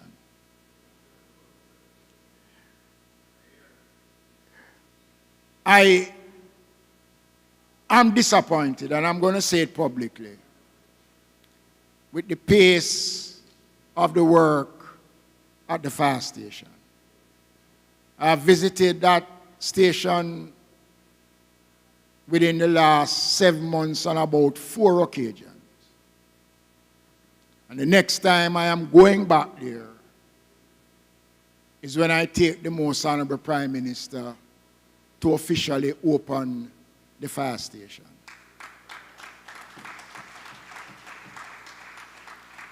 So I want to give the assurance to the firefighters that with the help of God, December won't catch you in the same location that you are. But I am saying tonight that that station will be open in this year, 2022. The firefighters have endured hardships since they have been relocated. And it is our responsibility. We have completed the work on the Montego Bay Fire Station. And very shortly, we'll be opening the new fire station in Yalas in St. Thomas. And we want to complete the circle of fire stations by dealing with the one here in Port Maria, which is long overdue. So, ladies and gentlemen, I hope I've been able to impart some information to you. The presentation from Minister Samuda, took you to a different level in terms of climate change, but it's something that is important. I urge you, let us all remember that we have a role, and our role is critical at this time of the year as we bring the message of disaster preparedness and how we can help ourselves during the next couple of months. Thank you.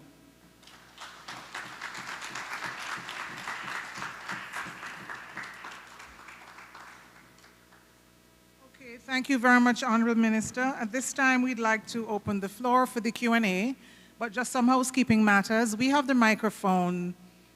I see one in the center, maybe the only one. We're going to ask that you move your way to the microphone, ask your question. In doing so, we want for you to identify who you are, tell us your name and where you're from in St. Mary, and then you can ask your questions. I have received a few questions, Minister, on paper from persons who would have written them down through the Secretariat. I will try to read those later on, but for now we'd like to open the floor and invite you to pose your questions to any member of the panel, and they will try to address as best as they can. Additionally, we're reminding you that we have the representatives from the organizations. They made the presentation, so if the questions are for those representatives, they too will be able to answer the questions. The floor is open. I see someone moving his way towards the microphone.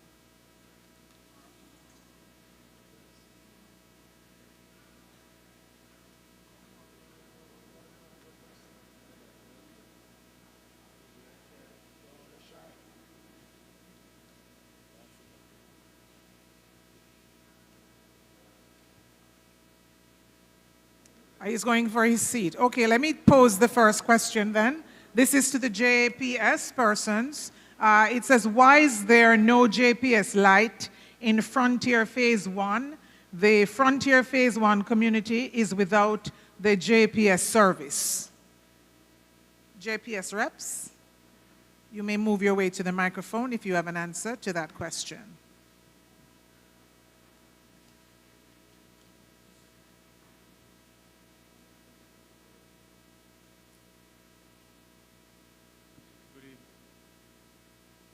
Microphone on. Hello. Yes. All right. Good evening, everyone. My name is Roger Kennedy. I'm the Director for Distribution Operations at JPS. The question is a little bit awkward for me to answer. I'm not sure of what is being asked, whether it is that there are lights that are out, or whether it is that there are no lights or no light was installed. So those will take two different answers. So if I could get some clarity, I would be able. But let me just say for the latter part, if it is that there are no lights in the area, no light that has ever been installed, then it is with the parish council, represented representations will have to be made to the parish council for the parish council to give JPS the permission to install those street lights.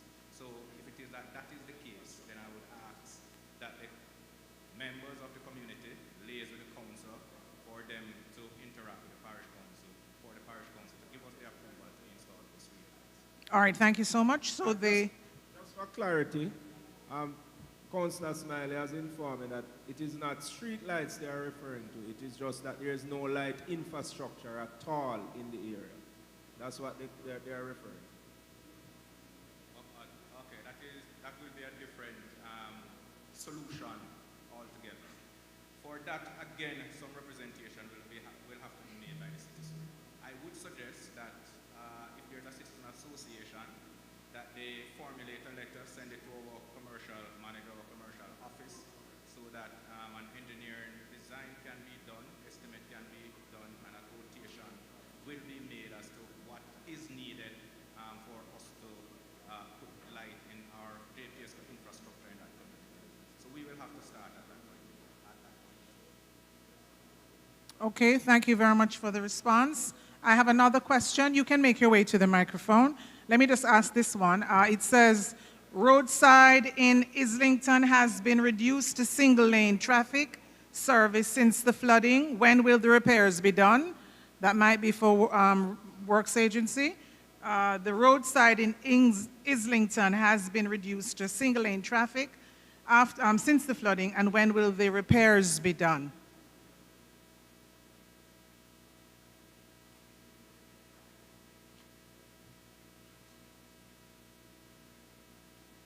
Good evening, everyone.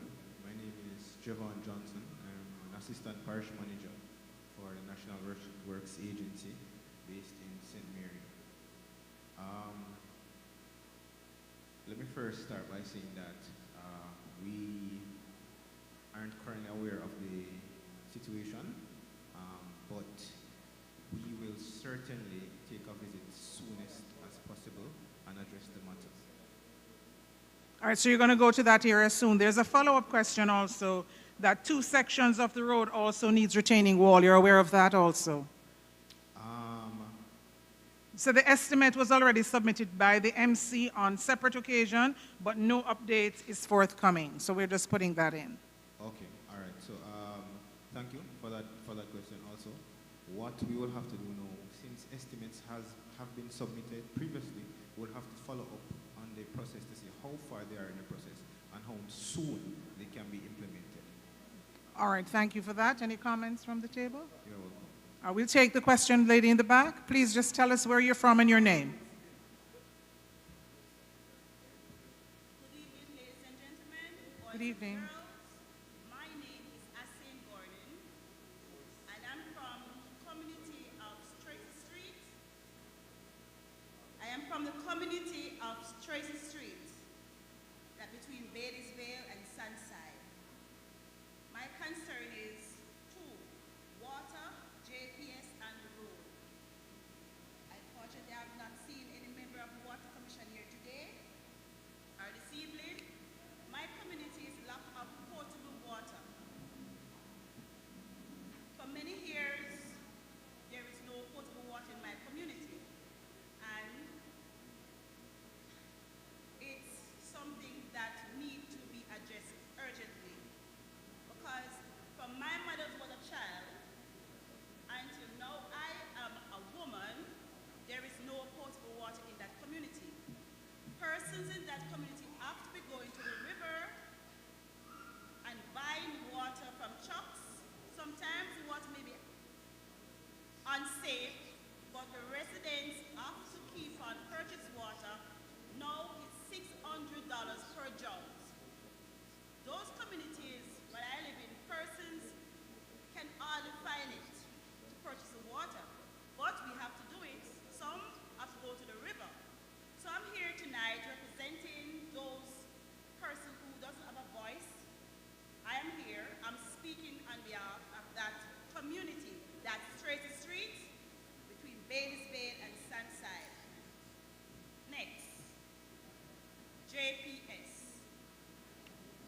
All right, so you've asked 2 questions. I'm going to ask that they be responded to.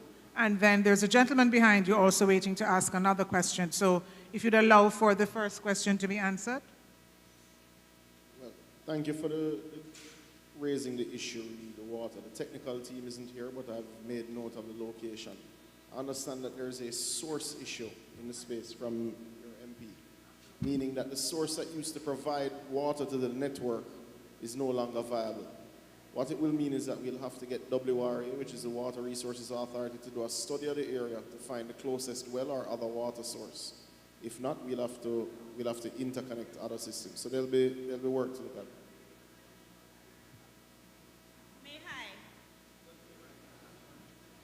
at. You can take the mic. Go to the mic, yeah.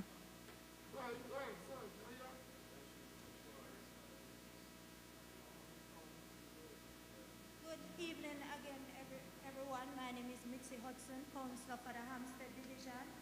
I can give some insight on the water situation for Tracy Street. For 2 years now, I've been in dialogue with Water Commission. They did the measurements, ordered the pipes, and as recent as Tuesday at our infrastructure meeting, they're waiting on the pipes that were ordered to complete that section, that extension from Gray Street to Tracy Street. So they're just waiting on the pipes to get the pipes. NWC has been in the area, which has done some consultation with some of the residents in terms of becoming customers. So that is where it is in terms of the road condition. The water is what is hampering the rehabilitation of that road, because we're waiting for them to put in the pipes so that we can do some work on that road. Okay, thank you very much. The question regarding the Jamaica Public Service, could the rep just make contact with that lady, take the information so that you can address the matters together as opposed to just leave it hanging? Go ahead, sir. Good night, Minister McKenzie and panel. Ladies and gentlemen, I am Chase Neal, and I am from Gettyston, a community near Orokobesa in St. Mary. My question, some years ago in the early 2000s, Minister McKenzie, there was a program by the government called PERC, the Preparedness and Emergency Response Corps, which saw hundreds of members of youth clubs and students in schools trained in disaster management and first aid and so forth. Are there any plans to do any similar training? Well, there are 2 questions, that's one. And 2, there is an issue that bothers me.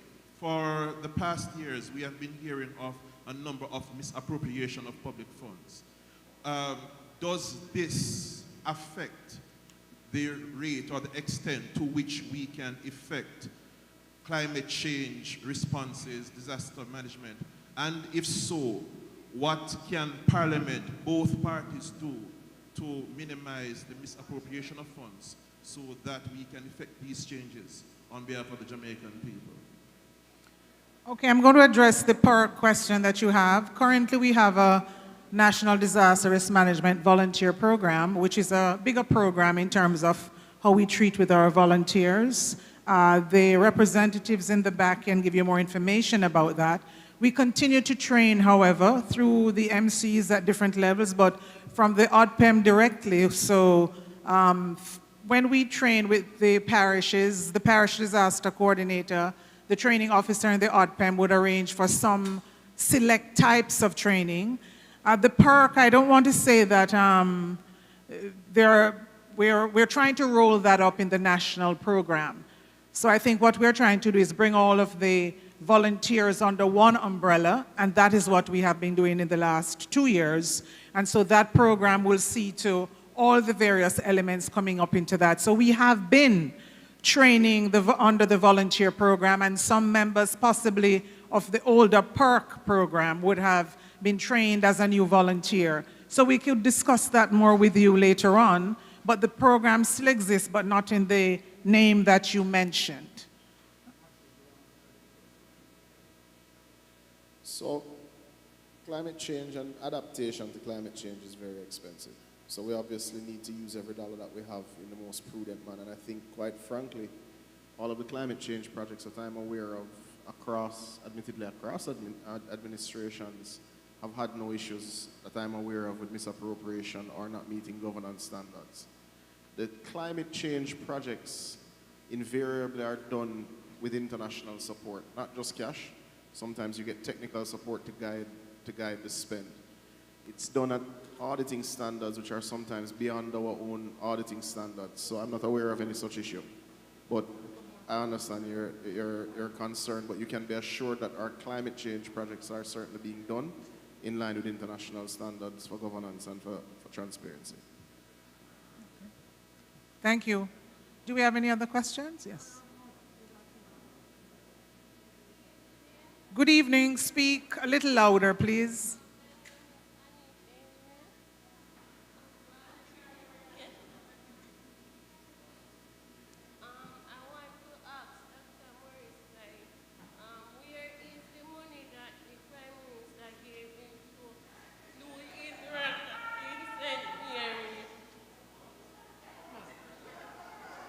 Can you hear?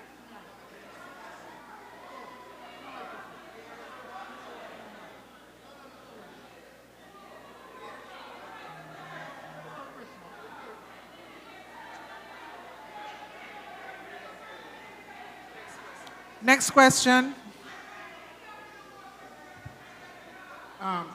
Please, let me just, please, can I have your attention, please? We have been having these town hall meetings with questions. This is not a political rally, okay? And I don't want anybody to come here with any mischief, okay?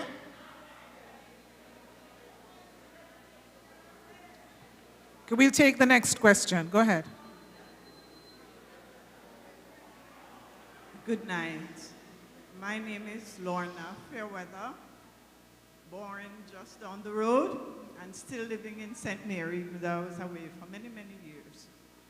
But I have a few questions that I'm hoping as we go forward in the process of planning, that in fact we will include more of the people who are on the ground to help us make decisions.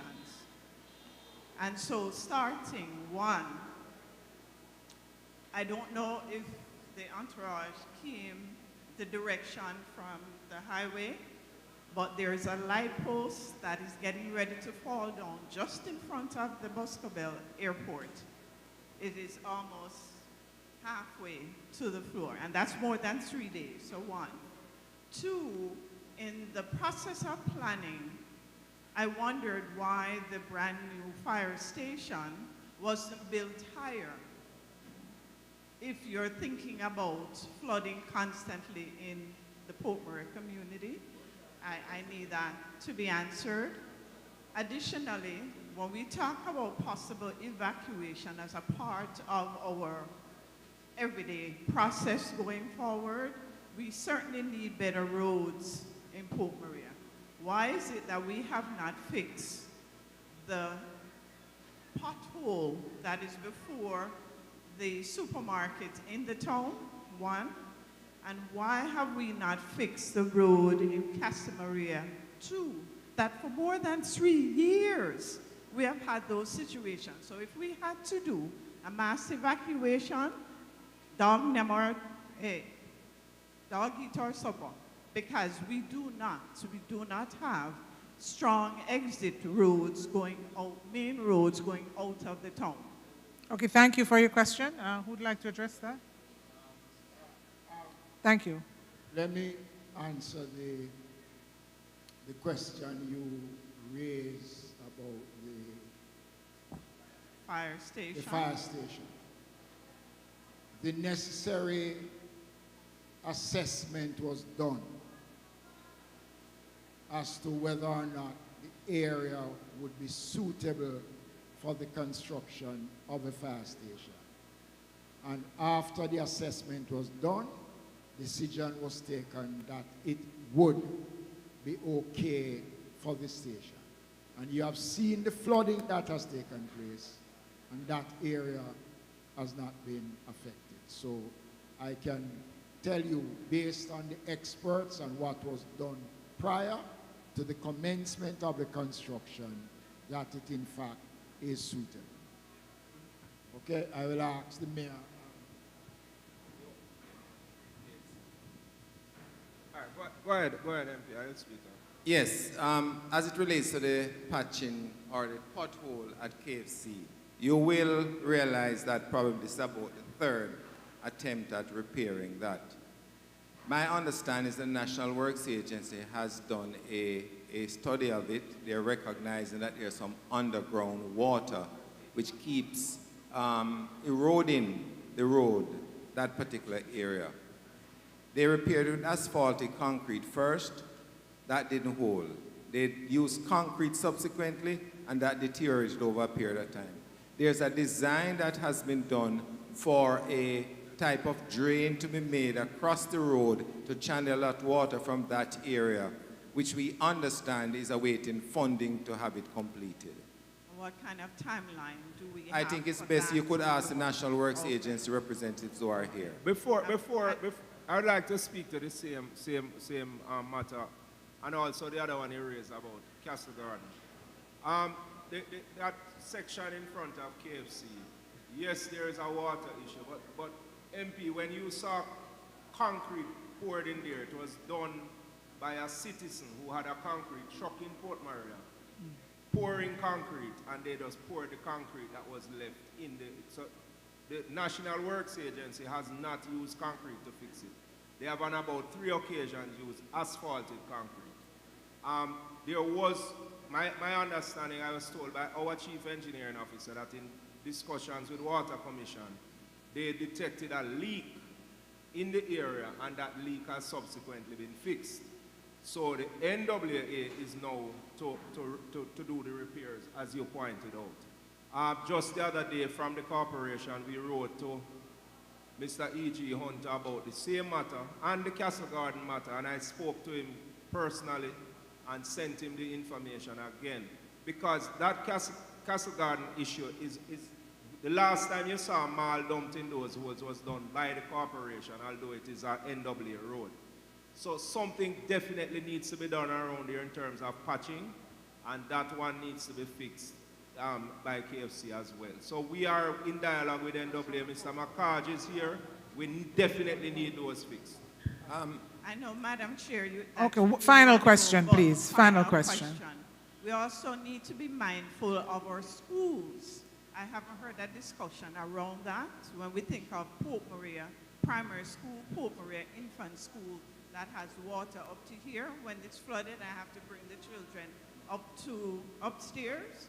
And so there needs to be a strong conversation with our education team about how do we improve here in Pope Maria. Thanks for your time. Thank you. Could I just follow up? Mr. McCarge, your regional manager knows of the Castle Gardens thing.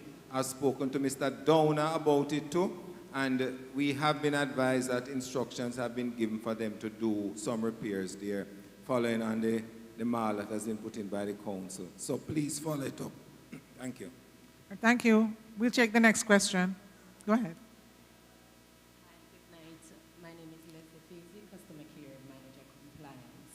Just want to respond to the customer who raised the issue of us closing the offices.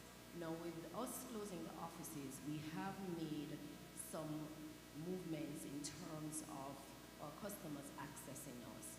We have gone through the digitalization process, and so what we ask our customers to do is to download our mobile app. What our mobile app does, it does everything that you would get from a rep inside of the office. So what you do is to download the app. First of all, you need to have an email address, and you need to register by signing up, and it will walk you through the process. Once you have done that, you will now add your account, or if the telephone number or the email address that you're using is the one that is on the system, you will automatically see your account number popping up. If it doesn't pop up, you add it. Now, when you get all of that, when your app is up and ready, you can do everything that you would want to do. Firstly, you will see your physical bill. That's for one. You can pay your bill using that app. You can interact because we have a chat there, so you can chat with someone on the app. You can also use our customer support system that you can log different issues. You can also log your outages on that app. So the app, you can apply for your services on that app. You can close your account on the app. So the app is the place to be. Failing, I'm going to respond to the reconnection also. When you have the app, if you are disconnected, you can pay immediately. And once you pay, the reconnection the system will recognize that you have paid and will automatically generate a reconnection. So whether you have a non-smart meter where we have to physically come But out. can I ask you though? Can I ask you? You're speaking about this app. What about those persons who don't have that kind of a facility? How do you deal with those persons? How do you deal with those persons? Please allow her to answer, please. Thank you. Yes. And so when we look at we know we have our most vulnerable. At this time, what we are looking at is for some of our elderly persons would have family members who are able to, and yes, we understand, but we still have our text messaging that we still send out to everybody. Look. Also, as a member of the police, as a member of the government, yes, and as someone who almost every week is bombarded with these similar concerns, there cannot be a separation just so. There are still persons who don't know how to turn on a cell phone, persons who live by themselves, who have nobody.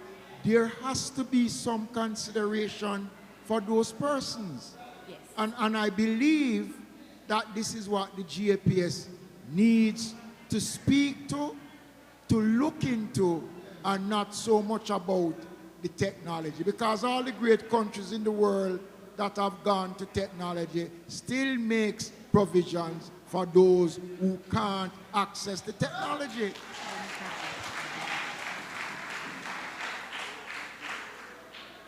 Did you want to respond? And yes, I do want to go ahead. respond to that. Because yes, we have listened, and yes, we understand. And what we have done is that we have implemented our mobile offices. And so, as we speak, the schedule is being done for St. Mary, and at the end of this month, the schedule will be completed. This schedule now will be shared with the SDC, who has their PDC and their CDC, who can disseminate the information. We are also going to be doing town crier, and we are also going to be doing some flyers.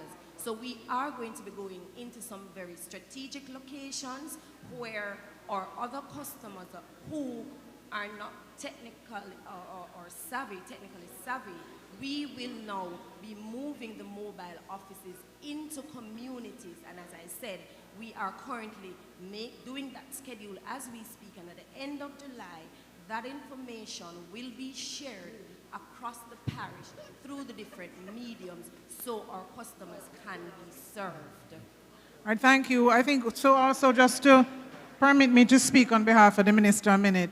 I think because he's saying for most of the town hall sessions that we've had, the question about face-to-face has been paramount. So maybe in talking to the people at the town halls, your first answer should be to answer those questions and then sell the app, because you would have had a better response, because they would have felt that their needs would have been met. But we appreciate you and thank you for sharing. So you can contact the representative here now, and then when the schedule is ready, it will be shared in St. Mary and persons will know.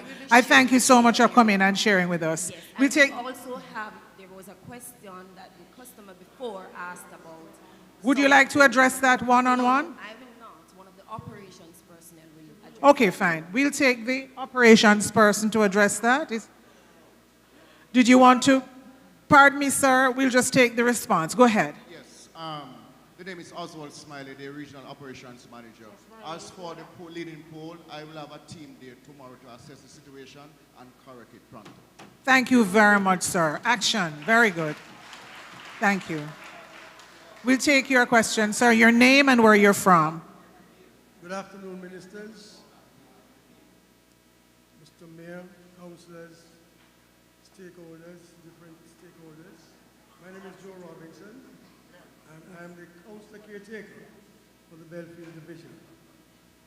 There is a long outstanding issue of water in the Belfield Works area.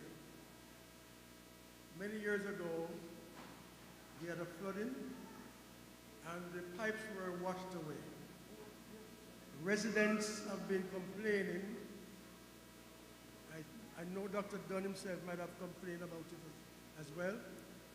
And we have not yet been able to get NWC to replace those pipes that were washed away. We're still seeking NWC to come in and get those pipes back to the resident. They are without water. Thank you. Anyone? All right, thank you. We'll take note of that. Unfortunately, we have run out of time, so we want to close the segment now. And so, if you'll permit me, I'd just like to first acknowledge some persons who have helped to make this event possible. So let me first thank everyone here at the head table. We start off, Honorable Minister Desmond McKenzie, the Honorable Matthew Samuda, Dr. Maurice Guy, Member of Parliament for St. Mary Central, Dr. Norman Dunn, MP, Southeast St. Mary, Councillors Smiley and Hudson, Mr. Anthony Hines, Tracy Fakuri, Richard McHarge, Mrs. Anna Tucker Abrams, Mr. Rohan Brown, other partner agencies who were here. Today at the Claude Stewart Park, we had our expo, and that started at midday, and we want to thank all the partners there. And just to single out a few, the SDC, the Jamaica Fire Brigade, the St. Mary Municipal Corporation, the Jamaica Public Service, the National Solid Waste Management Authority, National Works Agency, Ministry of Health. Our media partners, I'd like to say thanks to NNN and to Power 106, the JIS. And at this time, I'd like to invite you all to rise for the national anthem.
Thank you. Safe travels home. Thank you. Gentlemen, thank you very much.